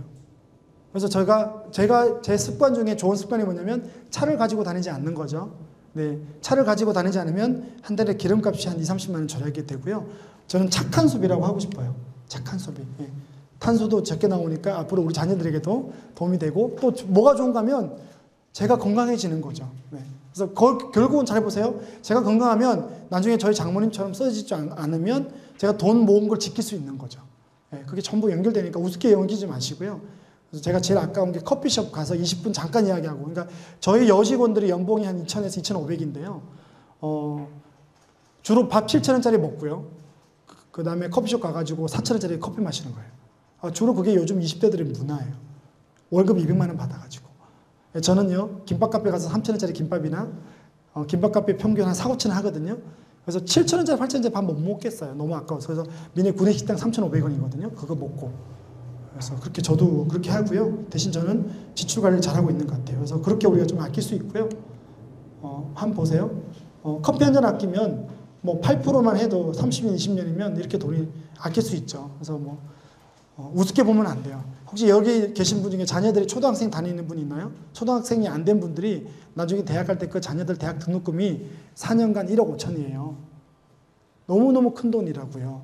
근데 커피 한 잔 아끼면요, 자녀 대학 등록금 1년치가 준비가 돼요. 그래서 방법이 없는 게 아닌데 우리가 제대로 투자를 못 하고 있는 거고요. 두 번째는 좀 합리적인 구매 습관을 가지는 거죠. 왜냐하면 우리가 한정된 수입으로 물건을 사는데 너무 우리가 감각적으로 좋은 것만 사기가 필요하면 돈을 쓰라는 거죠. 제가 그걸 샀어요. 그래서 내가 물었어요. 왜 드럼 안 샀냐니까, 드럼은 유럽에서 물이 없는 나라에서 쓰는 거고 시간도 오래 걸리고 비싸다는 거죠. 그거 필요 없다는 거죠. 14kg 통돌이 최고라는 거예요. 왜 아내가 드럼 이쁜 걸 사고 싶지 않겠어요? 그리고 김치 냉장고 김치를 살 때 아내가 샀던 건 최고 그냥 김치 냉장고 기능만 있는 거. 뭐 100만 원짜리 있는데 40만 원 주고 샀더라고요. 이런 것들이 평생을 보면요, 너무 많은 거죠. 휴대폰 미라지폰 사서 60만 원 아끼죠. 그러니까 집집마다 다 아끼는 거예요. 네. 그럼 누가 그래요? 아니 그렇게 연봉받아 그 집은 그 돈 다 어디 쓰냐고. 좋은 데 쓴다고 이야기했잖아요. 필요한데. 그래서 좀 구매 습관이 필요하고요. 제가 뭐 여러분들 제보다 나이 많으신 분 계셔서 말씀을 잘 못하겠는데, 제 후배들한테 가면 차량 구매 함부로 하지 말라 그래요. 너무 차 좋은 거 타고 다녀요. 그것 때문에 나중에 필요할 때 우리 자녀들 대학 등록금 없어요. 정말이에요. 여러분들 인생 살아보면 피눈물 날 때가 있어요. 정말 돈 써야 될 때. 그게 왜 없어요? 60만 원짜리 세탁기 사도 되는데 100만 원짜리 사버렸던 거고, 이런 돈들이 나중에 다 없는 거죠. 그래서 우리가 없기 때문에, 나중에 힘들기 때문에 반드시 좀 아껴서 좀 필요한, 그러니까 효용 가치가 높은 것들을 좀 샀으면 좋겠어요. 그 다음에 이제 세 번째는 참조틀인데요. 제가 논문을 좀 많이 뒤져서 공부를 해봤는데, 결국은 이거 말고 또 우리가 모르는 뭔가 있을까? 우리가 모르는, 누군가 말하는 어떤 경제적으로 우리를 힘들게 하는 뭔가 있을까 했을 때, 저는 제가 이게 맞는지는 모르겠지만 저는 여러 가지 어떤 신자유주의 체제 아래서 어려운 부분 중에 하나가 참조틀이 높아졌다라고 저는 보는 사람 중에 한 사람이에요. 이건 그냥 참고로 하세요. 제가 예를 들어 볼게요. 참조틀은 뭐냐면, 우리가 어떤 돈에 대해서 사고할 때 그 frame of reference라고 그래서 참조 체계, 내가 어떤 사고하는 어떤 기준을 이야기하는 거예요. 제가 예를 들어 볼게요. 제가 현대 기획실에 있을 때 연봉이 1,800이었거든요. 현대 자동차에 있을 때 연봉이 1,800이었는데 그게 1995년도였어요. 그러면 지금이 몇 년도죠? 2009년이니까 14년이 흘렀죠. 그러면 이제 지금 연봉이 얼마냐고 물어보니까 3,600이래요. 세후. 그러니까 잘 보세요. 연봉이 1,800에서 14년 동안 3,600으로 올랐죠. 자, 그러면 우리는 뭘 계산할 때 실질 임금 상승이 있고요. 명목 임금 상승이 있어요. 명목 임금 상승률은 인플레이션을 뺀 거예요. 그 실제로 명목적으로는 1,800에서 3,600으로 2배가 올랐어요. 근데 실질 임금 상승은 인플레이션을 빼고 난 것들이 실질 임금 상승률이니까 1,800에서 3,600이 14년간 되려면 매년 복리로 5.14%씩 올라야 돼요. 근데 실제로 급여가 그만큼 5%씩 올랐죠. 근데 물가는요. 지난 14년간 물가가 4.3% 정도씩 올랐어요. 그럼 실제로 임금 오른 거 아니죠. 근데 우리가 돈 쓰는 구조를 보세요. 제가 그 직장 첫 해 저의 꿈이 뭐였는가 하면 저의 꿈이 뭐였는가 하면 그 프라이드 아세요? 옛날에 자동차 프라이드 그 사각 베타 말고 그 전 거. 제가 직장 다닐 때 꿈이 프라이드 자동차 중고라도 좋으니까 우리 아내랑 그 차, 내 차가 하나 있어가지고 비 오는 날 그 차에다 테이프 노래 듣고 이문세 노래 듣고 데이트하는 게 꿈이었어요. 그만큼 그 당시 연봉에 대기업 다닐 때 연봉으로 자동차 중고를 하나 사는 것 자체가 그 당시에 참조 틀에서는 쉬운 게 아니었어요. 그래서 제가 현대에 있을 때 현대에 있으면 그 왜 차 사라고 이렇게 내려오거든요. 저는 제가 할당받은 게 이제 이거는 좀 편집해 주세요. 할당받은 게 그때 제가 아반떼였어요. 근데 우리 그 부장님이 소나타를 할당받았는데 못 팔은 거예요. 그래가지고 저를 너무 괴롭혀가지고 제가 소나타 2를 1,260만 원에 샀어요. 그때 1,500만 원짜리를. 근데 그 당시에 1995년도에 소나타 2를 가려 샀는데요. 결혼할 때 샀는데 너무 내가 창피해서, 왜냐면 그걸 몰고 가면 야 네가 네 주제에 무슨 소나타 이 이야기 들어가지고요. 교회 갈 때도 차 못 가지고 다녔고요. 6개월간 몰랐어요.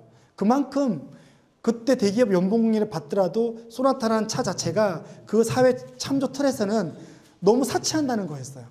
그리고 이제 14년이 흘렀어요. 자, 연봉은 실질 임금 상승이 있어요, 없어요? 없죠. 연봉이 하나도 안 올랐어요. 지금의 참조 틀은 어때요? 프라이드 모닝 중고차 타는 게 꿈이에요? 대기업 다니는 직원들이 아니에요. 이게 뭘 이야기하는가 하면 우리가 수입은 하나도 안 들었는데 이 사회 구조 자체가 돈 쓰는 것 자체를 이 신용카드나 할부금융 때문에 다 쓴다는 거죠. 근데 그거 다 빚내 쓰는 거잖아요. 제가 왜 이렇게 힘들까라고 보니까 그것도 하나의 가장 큰 이유예요. 너무 사람들이 돈을 쉽게 쓰는 거죠. 물론 행복하죠. 근데 준비 안 된 채 할부금융 8.5%짜리거든요. 할부 인생을 사는 거예요. 계속. 할부 인생에 그것만 있는 게 아니고 또 집도 있고 많잖아요. 그러니까 결국 옛날에는 내가 버는 것으로 써도 그 이상을 쓰지 않기 때문에 나중에 인생을 가면서 모였는데 지금은 모을 수 있는 구조가 아닌 거예요. 돈을 써버렸기 때문에.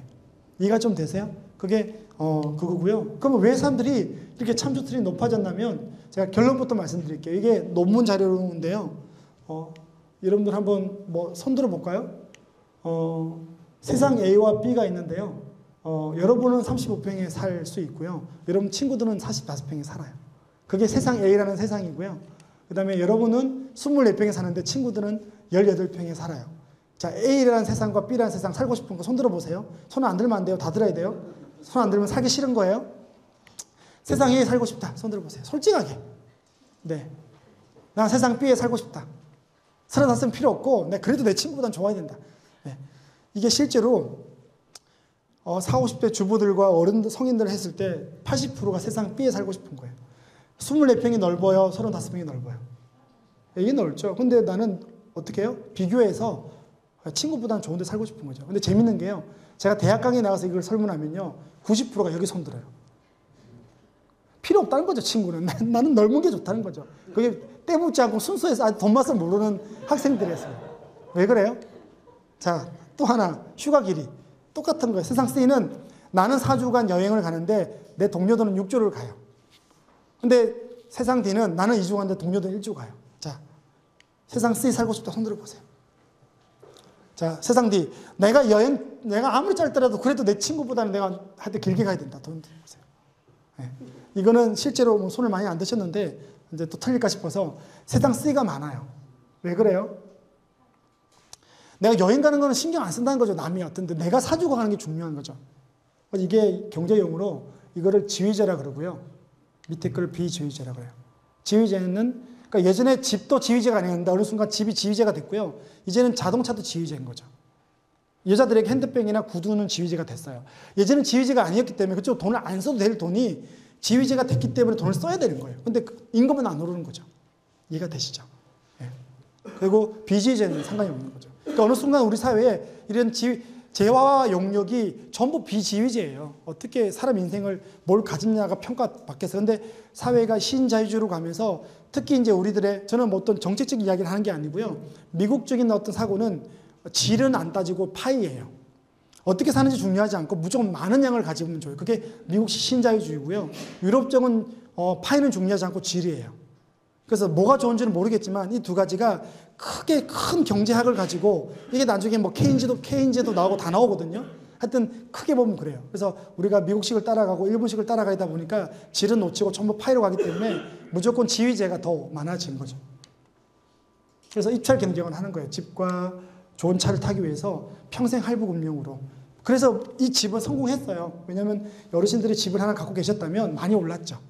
우리 선배들은 입찰 경쟁에서 성공했어요. 부동산으로. 하지만 이유가 어떨 거냐는 거죠. 그건 뭐 여러분들에게 몫으로 남겨두고요. 자동차며 이런 것들을 사기 위해서 평생 우리가 지불해야 될 게 뭐죠? 가족과 필요할 때 아이들과 있어주지 못하는 시간. 이런 것들을 입찰 경쟁하기 위해서 미국 신자유주의가 했던 게 뭐냐면 노동시간이 늘어나는 거예요. 네. 유럽은요. 노동시간을 줄이고 삶의 질을 높이기 위해서 차를 낮추고 인간을 생각하고 뭐 이렇게 오해하지 마십시오. 뭐 그렇게 부분에서 유럽 쪽에 택한 것들은 전부 노동시간을 줄여서 삶다운 삶을 간 거고요. 미국이나 일본 쪽은 이 입찰 경쟁이 살아남기 위해서 노동시간을 끊임없이 늘리는 거죠. 계속 일해야 되는, 맞벌이를 해야만 되는 거고. 그래서 맞벌이의 함정이 바로 이걸 이야기하는 거예요. 맞벌이의 함정이라는 책이 있는데요. 미국의 맞벌이 중에 65%가 파산자 중에 65%가 맞벌이인 거예요. 왜 맞벌이면 더 잘 살아야죠. 왜 파산자 중에 60%가 맞벌이냐고요. 그게 이제 입찰 경쟁을 통해서 계속해서 돈을 쓰는 구조로 가는 구조인 거죠. 그러다가 예전에는 여자가 나가서 일을 하는 거는 마지노선이었어요. 그래서 정말 결정적일 때는 여자가 일하면 전부 그건 저축이 돼서 우리 가정의 순자산을 증가시켰는데, 입찰 경쟁을 하는 지금은 여자분이 나가서 일하는 거는 마지노선이 아니고요. 필수가 됐고, 여자분이 경쟁에서 뒤틀려서 빠지게 되면 가정이 재무 건전성이 흔들리는 거죠. 이게 가장 큰 차이점이라고 그 책에서 이야기하고 있어요. 그러면 이제 이런 이건 간단한 거지만 이런 어떤 입찰 경쟁에서 좀 자유로울 수 있는 거, 참조틀을 내려놓을 수 있는 건 저는 어떻게 생각하냐면 좀 흘려보내는 삶도 살아야 된다. 작은 돈이지만 불안한 요소를 놓고 돌아보면, 제가 이 로린이라고 있는데 한 달에 35,000원 내고 케냐애인데요. 그 돈은 얘가 대학까지 가는 거예요. 근데 그 애를 편지를 볼 때마다 요즘 제가 제일 갖고 싶은 게 제네시스거든요. 제가 그랜저를 타고 있는데요. 우리 아내한테 그랜저를 3년 전에 살 때 이건 앞으로 내가 살 수 있는 가장 고급이다. 왜냐면 그 전에 EF 소나타 중고를 탔기 때문에 그랜저가 너무 좋은 거예요. 그래서 제가 아내한테 이 차는 내가 평생 탈 차 중에 최고고 이 이상 차는 없다라고 약속했는데, 제가 몇 달 전에 제네시스를 몰아보니까 너무 좋은 거예요.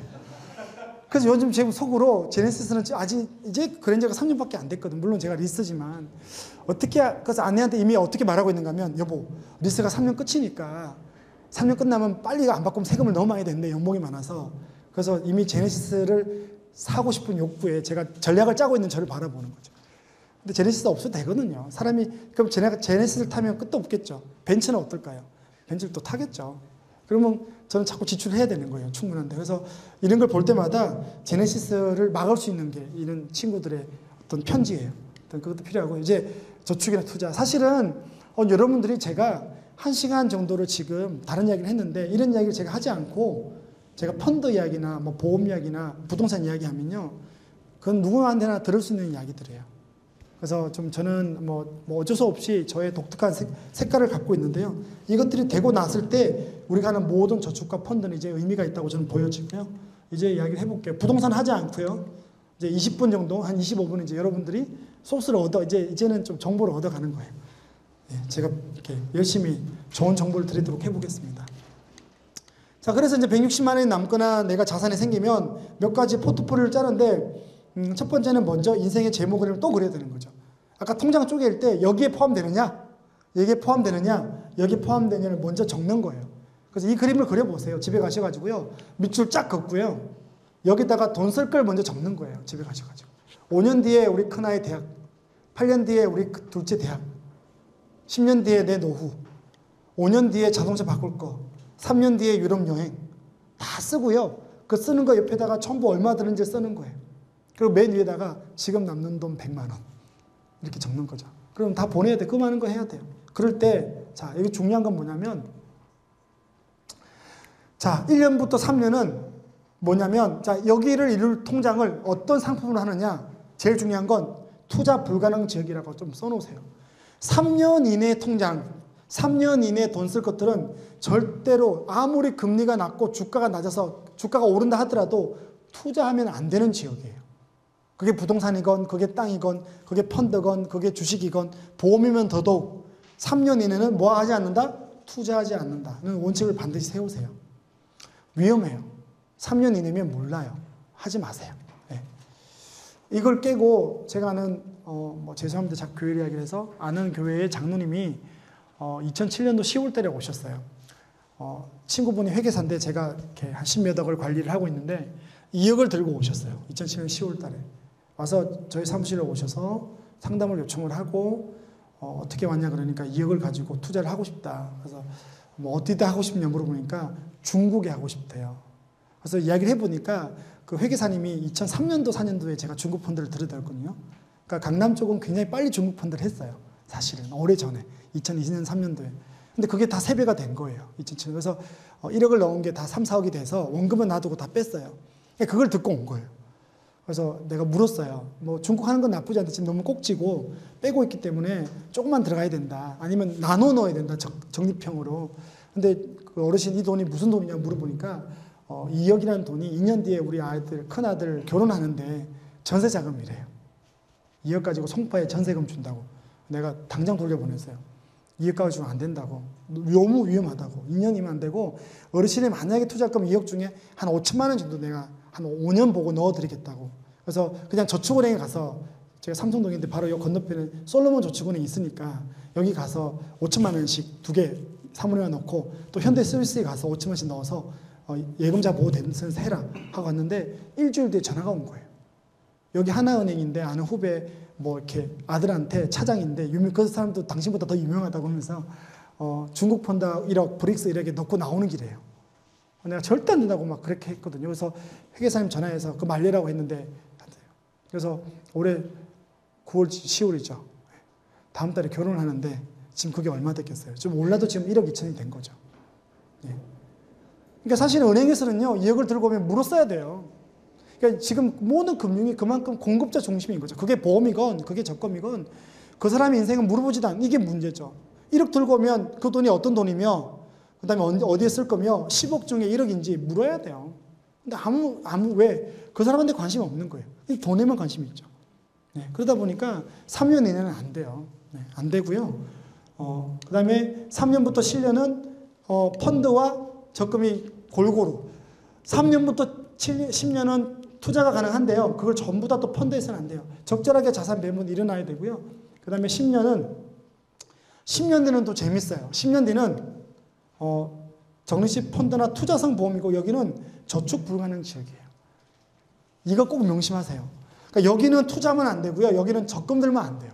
그러니까 저축성 보험이나 저축이나 장기를 저축으로 하면 안 돼요. 여기서 투자하는 것만큼 더 위험해요. 다 아는 거잖아요.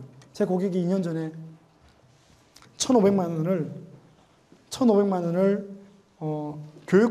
교육보험인가요? 네. 인데요. 15년 전에 가입할 때는 그 1,500만 원이면 자녀 2명 대학 다 보내고 예, 그렇게 적혀 있어요. 쪽지에.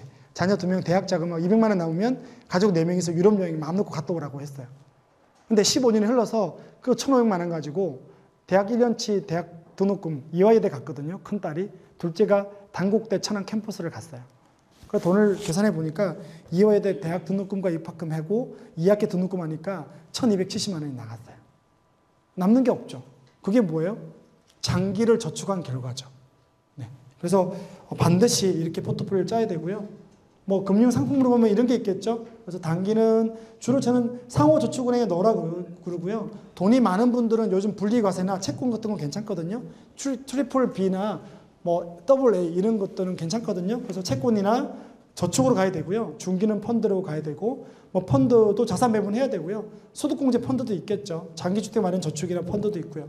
장기는 뭐 주로 노후겠지만 베넥 유니버셜 보험이나 연금 펀드, 투자 사용 보험으로 좀 하면 되겠죠. 이렇게 해서 좀 배분을 짜면 될 것 같고요. 그 다음에 이제 저축을 할 때, 저축부터 이야기를 해드리면, 저축은 금리에 따라서 전략을 다르게 가면 돼요. 그건 앞으로 한번 실행에 옮겨보세요. 재밌어요. 요즘은 어떻게 할까요? 작년 가을이나 재작년에 금리가 7% 넘은 이상일 때, 저축은행이 8%까지 줬거든요. 그때는 전부 3년 이상씩, 2년 이상씩 적금이나 예금 들으라 그랬어요. 왜? 금리가 떨어질 거니까. 지금은요, 1년 단위로만 들어가야 돼요. 지금은 2, 3년 하면 안 좋아요. 왜? 인플레이션 때문에 금리가 오를 거니까. 이해가 되셨죠? 그래서 경기에 따라서 저축을 1년 할 거냐 3년 할 거냐 나누는 게 좋고요. 두 번째는 동일한 금리일 때, 동일한 이자율일 때 3년, 그러니까 3년간 정기 적금 드는 것보다 1년 듣고 1년 뒤에 그 깨가지고 정기 예금으로 돌리고 또 1년 적금 넣고 또 예금으로 돌리는 게 계산상으로 수익률이 더 좋아요. 그 두 가지만 여러분들이 좀 아시면 좋겠고요. 그러면 세 번째는 왜 이 저축을 장기로 하지 말라는 이유가 여기 나와 있어요. 계산을 한번 해볼게요. 이자율과 수익률인데 이제 중요한 건 목돈을 넣지 않고요. 장기로 왜 교육보험이 사기보험이 됐는지를 설명하는 거예요. 그래서 적립금 방법이에요. 적립금이. 자, 한번 해볼게요. 10월 25일부터 정기 적금을 든다고 한번 생각을 해볼게요. 우리가 뭘 든다고요? 네, 지금쯤이면 이제 막 헷갈리고 이제 한 15분 남았기 때문에 이제 다운될 때인데 이제 좀 더 집중해서 돈 되는 거니까 들어주세요. 네, 얼마 남았다고요? 네, 정기적금을 100만 원씩 정기적금을 들어가요. 자, 그러면 100만 원씩 정기적금 12개월이면 원금이 얼마죠? 고맙습니다. 이런 분 제일 좋으세요. 네. 그러면 1200이죠? 금리가 얼마라고요? 5%. 그러면 1200이 돼서 5%면 60만 원이죠. 예, 정기적금을 1년 넣었을 때 5%면 60만 원 다 줘요, 안 줘요? 안 주죠. 왜 그래요? 주로 세금 때문에 그래요. 근데 알고 계신데 우리가 세금만 생각하는 거예요. 하지만 우리는 올해 2009년 10월 25일 날 우리가 1200만 원을 한꺼번에 정기 예금을 넣은 게 아니에요. 정기 예금을 넣었다면 1년간 1200이 묶여 있으니까 5%를 풀로 받겠죠. 근데 우리가 한 거는 적금 방식으로 돈을 넣었잖아요. 계산은 달라요. 여러분 다 알고 계시는 거예요. 자, 10월 25일 날 넣은 건 내년 만기 1년까지 1년 동안 묶이죠. 100만 원이. 그죠? 그러면 100만 원 곱하기 5% 곱하기 12분의 12죠. 그러면 1년간 다 묶이고 11월 25일 날 들어간 거는 한 달 이미 못 넣었잖아요. 그러면 100만 원 곱하기 5% 곱하기 12분의 얼마죠? 11이죠. 이해가 되세요? 두 분이 안 되시는데 한 번 더. 내년의 만기로 보면 이미 10월 달 들어간 거는 12달 들어갔는데 11월 달 들어간 거는 한 달 지나가서 들어간 거니까 내년 만기 때까지 몇 달 묶여 있어요? 11달 묶여 있죠. 그렇게 해서 그러면 내년 9월 달 마지막 달 이자율은 어떻게 계산돼요? 100만 원 곱하기 5% 곱하기 한 달 뒤가 되면 요거는 나오잖아요. 이제 만기가 되니까. 그러면 이자율은 처음에는 5만 원이었는데 맨 마지막 달 이자율은 4,166원이죠. 그러면 결국은 이자는 얼마인가요? 32만 5천 원인데 여기서 세금을 또 떼야죠. 그러면 27만 4,950원이죠. 60만 원을 받을 것 같았지만 왜 그래요? 여기가 블랭크잖아요. 근데 문제는 이렇게 15년 교육보험을 드는 동안 물가는 4% 올랐고요. 자녀 사교육비는 6% 올랐고요. 대학 등록금은 그분 같은 경우는 12.5%인가 13% 올랐대요. 그러니까 우리 저축이 6% 하더라도 반토막 날 때 결국 몇 배예요? 이게 2.7%거든요, 결국은. 그러면 2.7%하고 8%니까 3배가 넘잖아요. 저축을 하면 할수록 내가 필요한 돈들은 도망가죠, 물가 때문에. 이해가 되세요? 그래서 단기는 투자하지 말고 장기는 뭐 하지 말라고요? 저축하지 말라는 거죠. 이게 어디에 통용이 되는가 하면 장기 주택만은 저축 7년이잖아요. 그 다음에 이게 적용되는 게 그 다음에 연금보험도 적용돼요. 이해가 좀 되시죠? 네, 그렇게 되죠. 그래서 뒤에서 제가 또 이야기를 해드릴게요. 자, 그러면 투자는 왜 우리가 투자를 해야 될까요? 그러니까 여기 굉장히 중요해요. 대안이 뭐가 있나요? 여기 혹시 투자를 안 하신 분들이 계시면 부동산 말고요. 저는 대안으로 펀드를 이야기하고 싶고요. 주식도 좀 이야기하겠지만 주식은 개인 이야기 너무 어려워요. 왜냐하면 기업의 재무제표를 못 봐요. 그래서 주식은 좀 개인이 안 했으면 좋겠고요. 창구에 맡겨도 저도 제가 고객도 주식 관리하는데 한번 사고 팔고 창구에 사면 0.45% 먹어요. 그럼 어떤 고객이 나한테 만약 1억을 맡겨서 한 달에 사고 팔고 한 번만 하면 그냥 90만 원 떨어지는 거거든요. 그 중에서 물론 뭐 저도 증권 사고 자고 나누지만 1임용으로 하면 그렇게 되거든요. 10억만 해도 제가 900만 원 그냥 버는 거예요. 그래서 창고에서 사고 팔고 그렇게 자주 해야 먹고 살아요. 그래서 공급자 중심으로 하지 말고요. 투자를 왜 하는가 하면 그래서 펀드를 하라는 이야기고요. 대안이 없잖아요. 저축을 계속 해야 되는데 장기에 대안이 없어서 그래서 펀드를 해야 되는 거고요. 제가 오늘 강의를 듣고 펀드 투자를 해서 5년 뒤에 손해보면 저한테 찾아오십시오. 제가 책임지겠습니다. 돈은 못 돌려드리고요. 우리 김밥카페 한 달간 모든 거 다 먹을 수 있도록 제가 괜찮잖아요, 그죠? 정말 제가 나중에 펀드도 찝어드릴 테니까 그 펀드를 들었을 때 자, 이 두 가지를 읽어볼게요. 저는 자신해요. 이 두 가지를 들면 뭐 저렇게 김 팀장이 뭐 신이냐 하지만 저는 좀 나름대로 자신감이 있어요. 그래서 이 두 가지만 지키면 투자는 절대 실패하지 않을 수 있어요. 첫 번째 한번 읽어볼게요. 시작. 투자에서는 같이. 조금만 더 힘을 내서 시작. 투자에서는 안 되는 돈을 투자해요. 예, 대표님 제가 나중에 한 5분 10분 더 해도 돼요? 괜찮죠? 네, 중요한 건 뒤에 다 있어요. 하여튼 네, 제가 좋은 강사는 아닌 것 같습니다. 그래서 투자에서는 안 되는 돈을 투자할 위험인데 두 가지가 있어요. 첫 번째는 내 거 아닌 거 빚내서 하는 돈. 예, 빚을 마땅히 마이너스 통장을 안 갚고 하는 거. 그래서 빚내서 하는 건 절대 투자하면 안 되고요. 두 번째는 뭐냐면 시간이 없는 돈. 아까 공부했죠? 몇 년이라 그랬죠? 3년. 국내 펀드는 3년이고요. 해외 펀드는 5년이에요. 기억하세요. 여러분들이 중국 펀드에 돈을 넣고 싶으면 최소한 몇 년이라고요? 최소 5년이에요. 죄송한데 외국계 어떤 자산 포트폴리오, 자산 배분의 책을 다 보면요. 그게 번역서나 원서나 다 보면 해외 시장에서 이머징 마켓. 보통 미국에서 보는 해외 시장은 이머징 시장이 아니에요. 유럽과 자기 미국 시장과 일본이고요. 해외에서 보는 이머징 마켓, 그러니까 최소한 브릭스 정도 되는 이머징 시장에 대한 해외 투자는 최소 몇 년으로 보는 줄 알아요? 10년으로 보고 있어요. 우리가 해외 연수 가거나 자산 쪽에 공부를 해서 교류하다 보면 물어봐요. 너네들은 몇 년이냐? 그러면 어떤 책을 봐도 10년이라고 보고 있어요. 다. 10년. 근데 우리는요. 우리가 해외 펀드는 처음부터 이머징인데 처음 2, 3년 보잖아요. 너무 위험하죠. 예. 네, 위험해요. 그래서 해외 펀드는 제가 보기는 이머징 시장은 뭐 미국은 3년이라 보더라도 이머징 마켓은 5년 이상 가야 된다는 거고요. 국내는 3년이죠. 그래서 첫 번째는 됐죠. 그래서 빚내 사지 않고 그다음에 시간만 있는 돈이면 절대로 그 위험을 피해갈 수 있어요. 두 번째 위험이 일반인들이 더 실수할 수 있는 위험이에요. 그게 작년에 이 두 번째를 수많은 사람들이 실패를 했어요. 같이 한번 읽어볼까요? 크게 시작.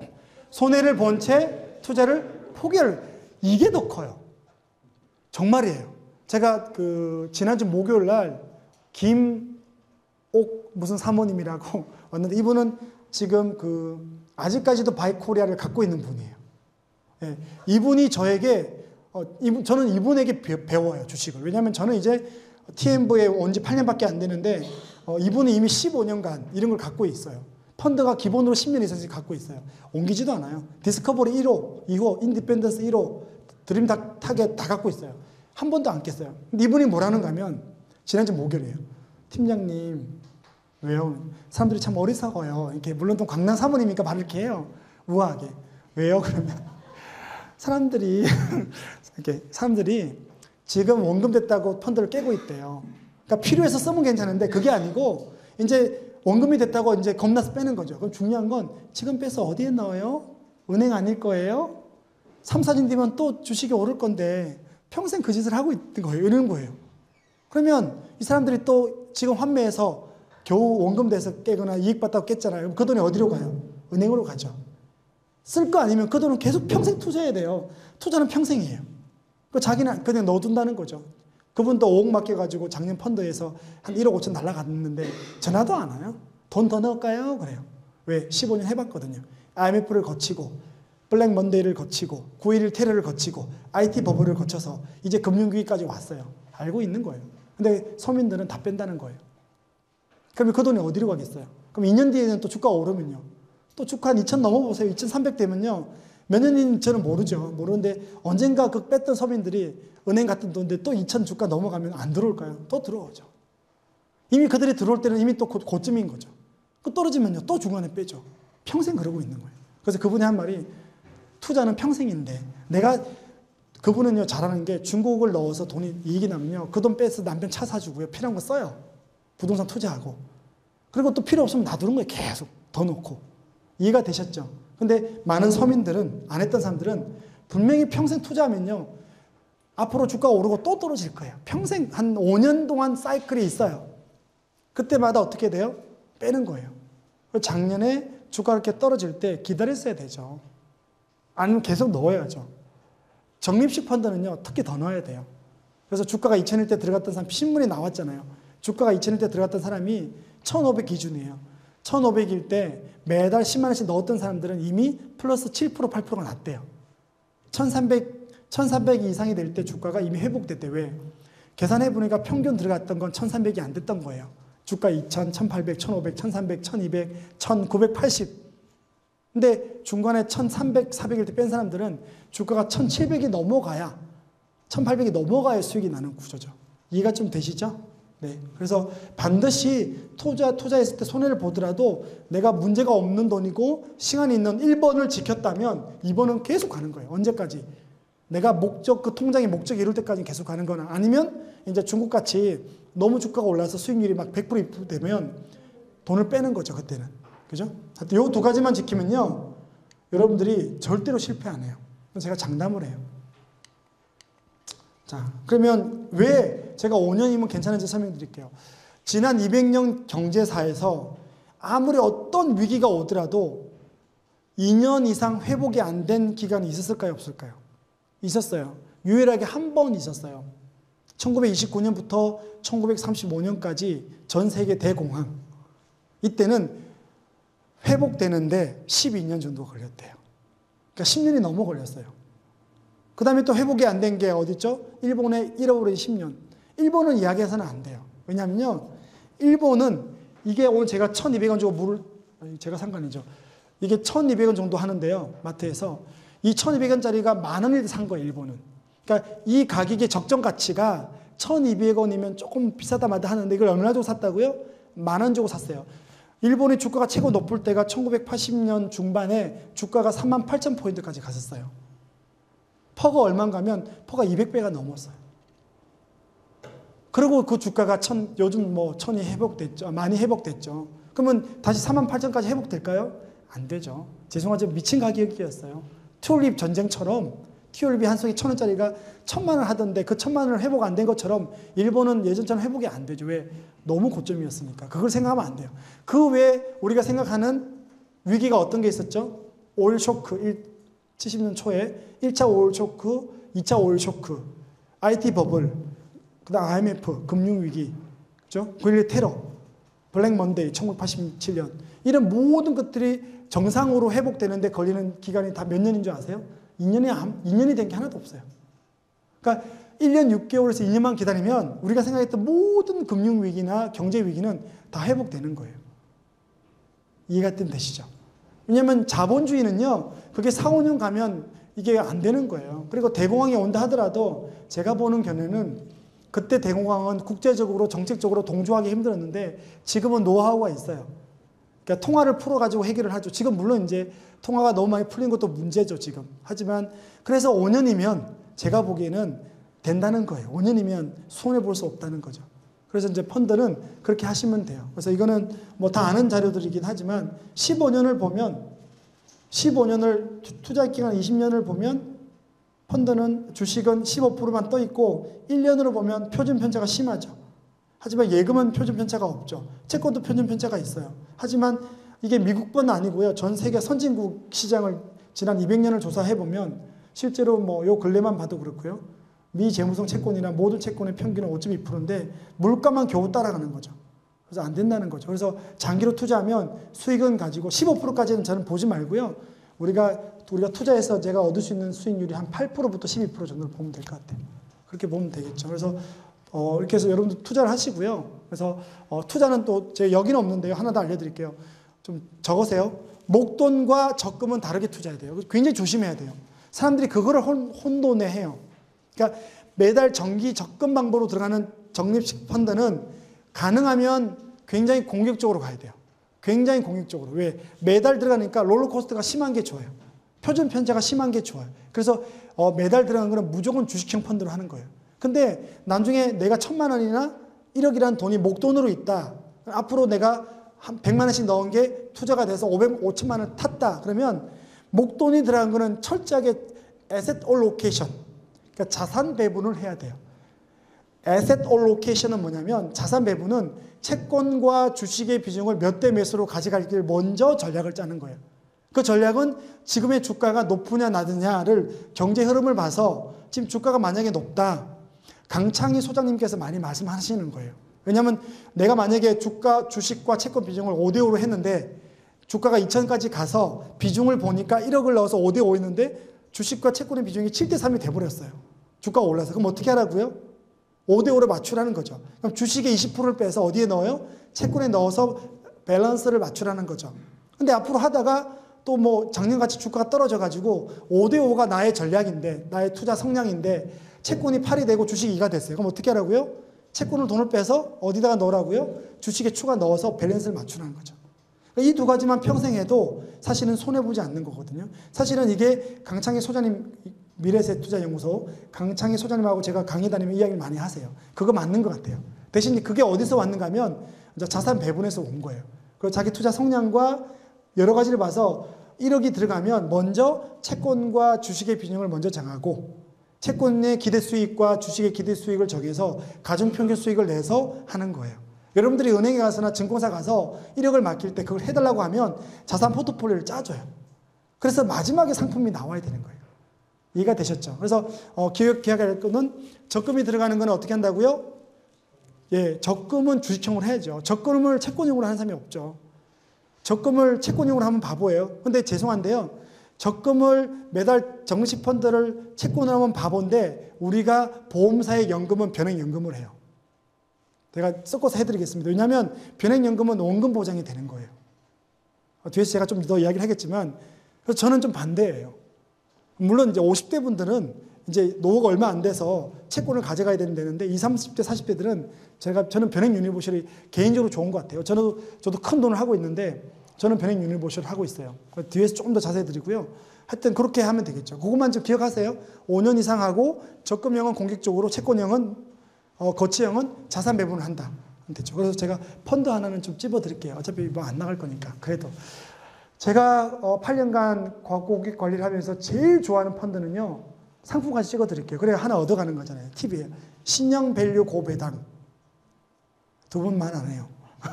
신형 밸류 고배당 C1이에요. C1. 중요한 건 C1이어야 돼요. 신형 밸류 고배당 C1인데 가서 이렇게 이야기하세요. 설정일이 언젠가면 2003년 5월 달 거예요. 2003년 5월 달 거. 왜 제가 이걸 좋아하는지를 설명을 드릴게요. 이거 적어주니까 굉장히 좋아하시네요. 큰일 날 뻔했어요. 이거 하나 안 집어주면. 네. 네. 이게 왜 좋은가 하면요. 여러분들이 제로인에 가서 한번 해보세요. 제로인에 가서요. 수익률, 상위 수익률을 찾는데 1,000억 이상 대형 펀드를 클릭하고 5년 이상 클릭해서 펀드를 보면 2,000개 펀드 중에 20개가 딱 떠요. 맨 위에 있는 게 디스커버리 1호고요.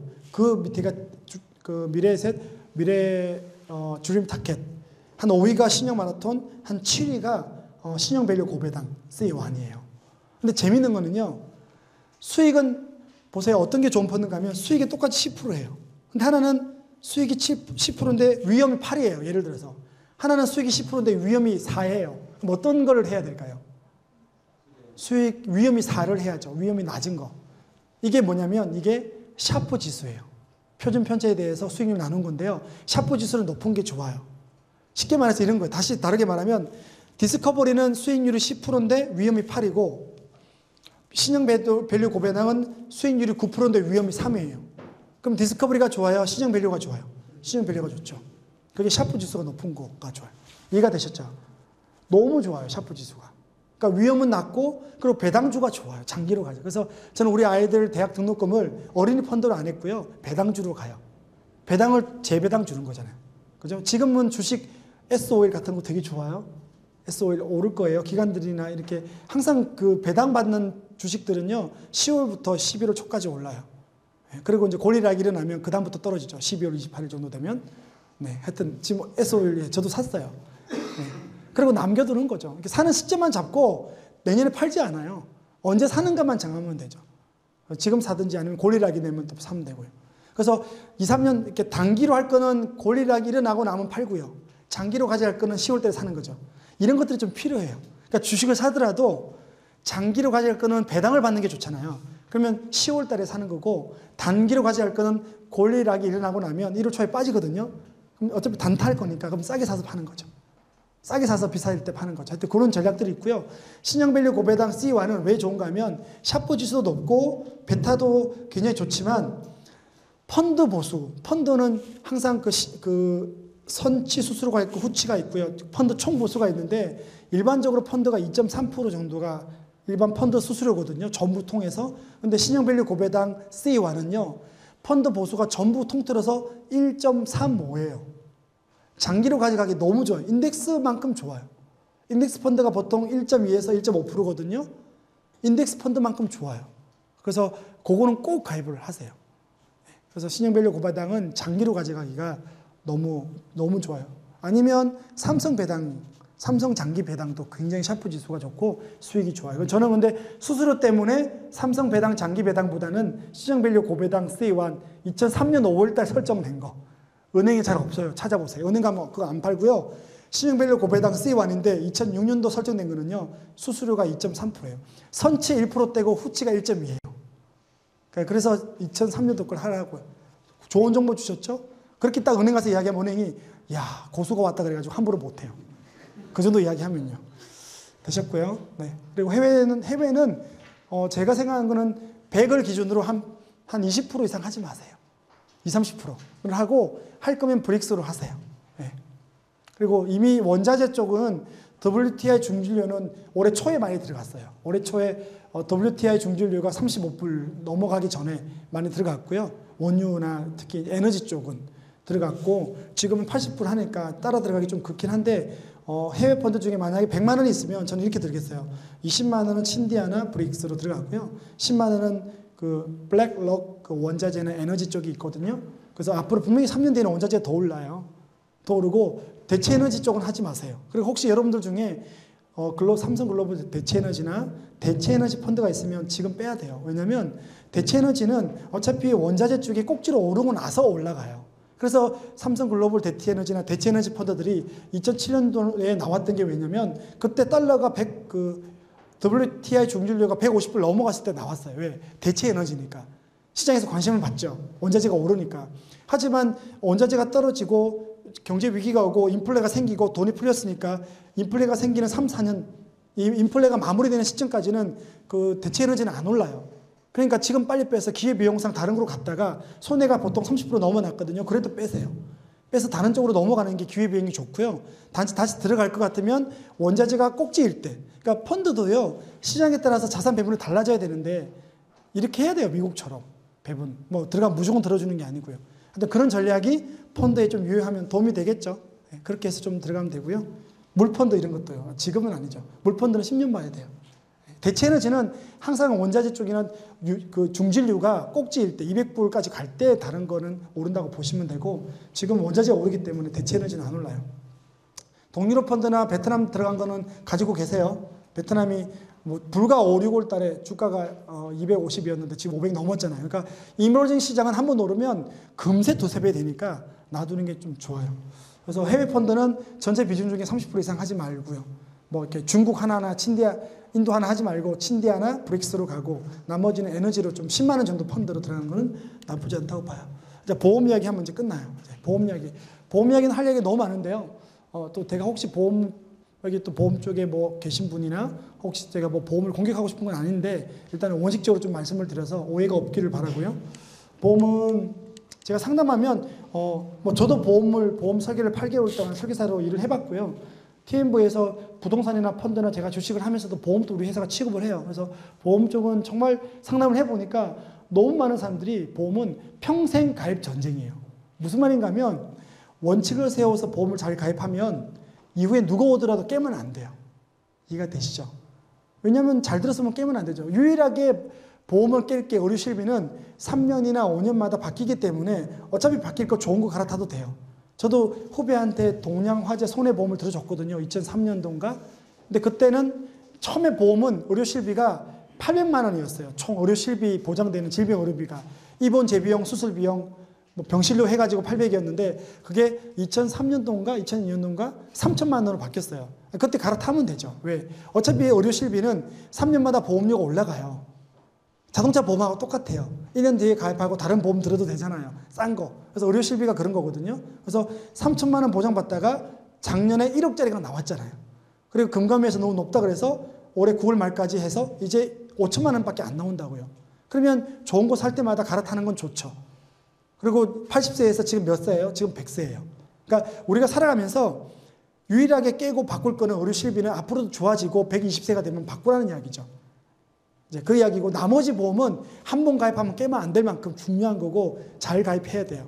자, 그래서 제가 원칙을 세워주는 게 뭐냐면 첫 번째는 순서 없고요. 첫 번째는 보험은 순수 보장형으로 가입한다. 오늘 강의 듣고 나면 집에 있는 보험 점검을 해보세요. 제가 알려드릴게요. 앞으로는 뭐로 가입한다고요? 순수 보장형으로 가입한다. 제가 오늘 낮에 의사 한 분이 왔다 갔는데 한림대학교 교수예요. 모 회사의 종신보험을 35만 원짜리를 가지고 왔었어요. 2억을 가입을 했더라고요. 근데 그걸 깨고 그 종신보험이 2005년도인가 6년도인가 그때 거였거든요. 그래서 그걸 깨고 정기보험, 뭐 우리 회사 거 말고 우리 회사에서 뭐 계약된 보험사 말고요. 교보 다이렉트 보험이라고 인터넷에 보험이 있어요. 그 보험을 했는데 나이는 37세, 5억을 해서 65세까지 했는데 보험료가 얼마인가 하면 얼마겠어요? 5억에 16만 원. 그러니까 사망보장 5억에 16만 원. 그 정도면 5억 정도 해야 되거든요, 의사들은요. 그거 깨고 이렇게 하는 거죠. 그래서 왜 그래요? 순수 보장이니까.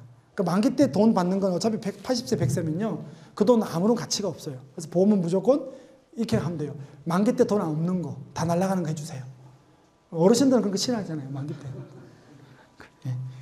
그렇게 하고요. 두 번째는 이거예요. 자기가 내는 보장성 보험료, 연금 빼고 보장성 보험료를 자기 소득에 무조건 10% 넘으면 안 돼요. 과다 지출해요.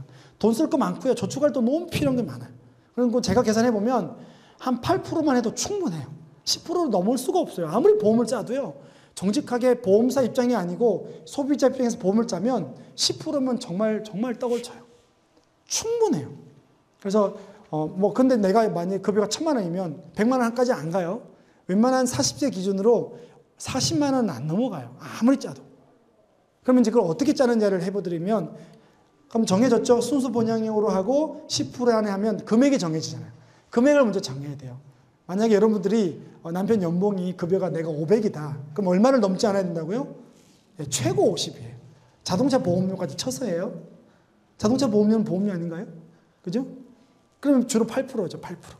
그러면 제가 해볼게요. 500만 원에 자동차 보험료를 만약에 80만 원 빼고 나면 얼마죠? 42만 원. 그러면 무슨 보험부터 짤까요? 그게 중요한 거예요. 골절? 아니에요. 죄송한데 사망 맞아요, 사망. 네, 사망이에요. 근데 사망을 짤 때 제가 특히 사망 보장을 중요시하는 보험사에 제가 유감이 있어요. 제가 그 모 피 회사에 다니는 선배한테 1억을 가입시켜 줬거든요, 옛날에. 지금 또 1억이에요. 10년이 넘었는데 1억으로 돼요? 안 돼요. 근데 제가 불만이 있는 건 왜 보험사에서 사망보장을 짤 때 왜 지금 또 종신보험 1억을 해주냐고요. 진지하게 고민해보면 정말 그 고객에게는 1억 갖고 안 돼요. 최소한 3억은 있어야 돼요. 아무리 서민이라도 최소한 3억은 있어야 진짜 없다고 보면 그 아빠가 없으면 1억 갖고 어디다가 써요, 요즘. 3억은 있어야 돼요. 그래야 가게를 차리든지 되는 거죠. 그러면 왜 3억을 못 해줘요, 지금 보험회사? 못 파는 거예요, 종신보험 3억이면. 막 4, 50만 원 넘어가니까. 이해가 되세요? 네. 그래서 저는 그거를 정기보험으로 하라고 하고 싶고요. 정기보험으로 1억으로 보통 웬만하면 1억에 3, 4만 원이면 다 돼요. 50세가 안 되면 많아야 5만 원 넘어가지도 않아요. 그러면 이제 30대들은 3억 하는데 담배 안 피면 3억 하는데 한 6만 원 정도밖에 안 들어요. 1억에 2만 원 돼요. 30대들은. 그래서 담배를 피면 좀 비싸거든요. 하여튼 그렇게 해서 사망보험을 해주고요. 나머지 가지고 의료 실손 보장해보면 의료 실비가 제가 42인데 제 나이로 한 6만 원 나오고 아내가 한 4만 원 나와요. 그럼 의료 실비 10만 원에 끝났죠? 그죠? 1억 나오고 그때는 1억에다가 의료 실비가 제일 중요해요. 보험 중에. 우리 장모님 보세요. 그 건강보험 들어서 1,500만 원 뇌경색으로 받았거든요. 받았는데 그거 한 번으로 끝이잖아요. 그리고 수술 안 해요. 병원에 계신데 400만 원 쓰면 만약에 의료실비를 가입했다면 있는 거죠. 계속해서. 400만 원 다 나올 돈이에요. 이해가 되시죠? 네. 의료실손 보험이고요. 네. 혹시 너무 시간 늦으신 분은 조용히 나가셔도 돼요. 죄송합니다. 저희 불찰입니다. 죄송합니다.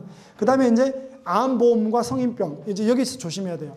암보험과 성인병 할 때 제가 한 5분, 10분 안에 꼭 마치겠습니다. 제가 죄송합니다. 네. 그 암보험 할 때는 암보험 들면 되고요. 지금 성인병에 뭐가 문제인가 하면 집에 가서 한번 찾아보시면 네. 3분에 마치겠습니다. 뇌경색 되는 보험이 하나도 없어요. 2004년, 5년 뒤에 가입한 모든 종신보험과 건강보험 중에 뇌경색 되는 게 없어요. 제가 장모님 병원 가서 그걸 알았어요. 다 뇌출혈이더라고요. 네. CI 보험도 안 되고 다 안 돼요. 그래서 여러분들이 그 보험만 좀 체크를 해서 가입하시면 될 것 같고요. 그럼 지금 옛날에 들었던 종신보험 어떻게 되느냐? 제가 기준으로 2006년, 7년 이후에 비싼 거는 깨면 좋고요. 아닌 거는 감액해서 질병만 놔두고 사망보장은 정기보험으로 가입하면 좋을 것 같아요. 단지 이제 보험이 의료실비가 없는 분들은 의료보험 다 똑같으니까 아무 보험사에 가서 의료실비 보험 하나 빨리 가입하면 좋을 것 같아요. 근데 보험료는 그렇게 하면 되죠. 이게 7만 1,000원이더라고요. 제가 인터넷으로 알아봐서 자료 드렸거든요. 6만 원이잖아요. 3억에 6만 원. 그럼 보험은 다 끝났고요. 자, 노후는 앞으로 여러분들이 보시면 요것만 기억하세요. 지금 아무리 여러분들 힘들더라도 30대, 40대는 수입의 10%, 20% 무조건 떼야 되고요. 빨리 가입해야 되고요. 아까 이야기했지만 젊을 때는 주식 비중을 높이고 좀 나이가 드시면 채권 비중을 높이면 되고요. 20대와 40대는 앞에서 저축하면 안 된다는 그 이유 때문에 변형 유니버시티 저는 좋다고 보고요. 그 다음에 50대 분들은 변형 유니버시티 하면 안 돼요. 사업비라든지 이렇기 때문에 변형연금으로 가면 좋겠고 이게 제 생각인데 나머지는 또 자료 찾아보시고 하면 될 것 같아요. 자, 이게 1940년 요때까지는 채권과 주식이 비슷하게 갔는데요. 대공황이 끝나고 나서 경제 패러다임이 바뀌면서 채권은 영원히 주식을 못 따라잡게 돼 있었어요. 그래서 장기로 보면 스프레드 롱텀으로 보면 채권이 주식을 이길 수가 없어요. 그래서 노후 준비는 특히 그렇죠. 어차피 20년 뒤인데 그거를 채권용으로 할 수는 없잖아요. 그러니까 원금 보장이 보장이 아니니까 가능하면 원금 보장 안 되는 게 더 저는 좋다고 보여집니다. 정리해 볼게요. 이제 다 했습니다. 첫 번째는 가족이 화목해야 되고요. 오늘 한 거 정리입니다. 두 번째는 가정의 목표를 설정하고요. 세 번째는 우선순위를 정해야 되고요. 네 번째는 자산과 현금 파악을 좀 해야 되고요. 다섯 번째는 수입과 지출을 좀 밸런스를 맞춰서 저축을 하고 통장을 쪼개고요. 그 다음에 단기, 중기, 장기를 배분해야 되고요.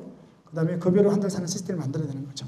마지막 부분 한번 같이 읽어보고 마치겠습니다. 이거는 네, 한번 읽어볼까요? 시작.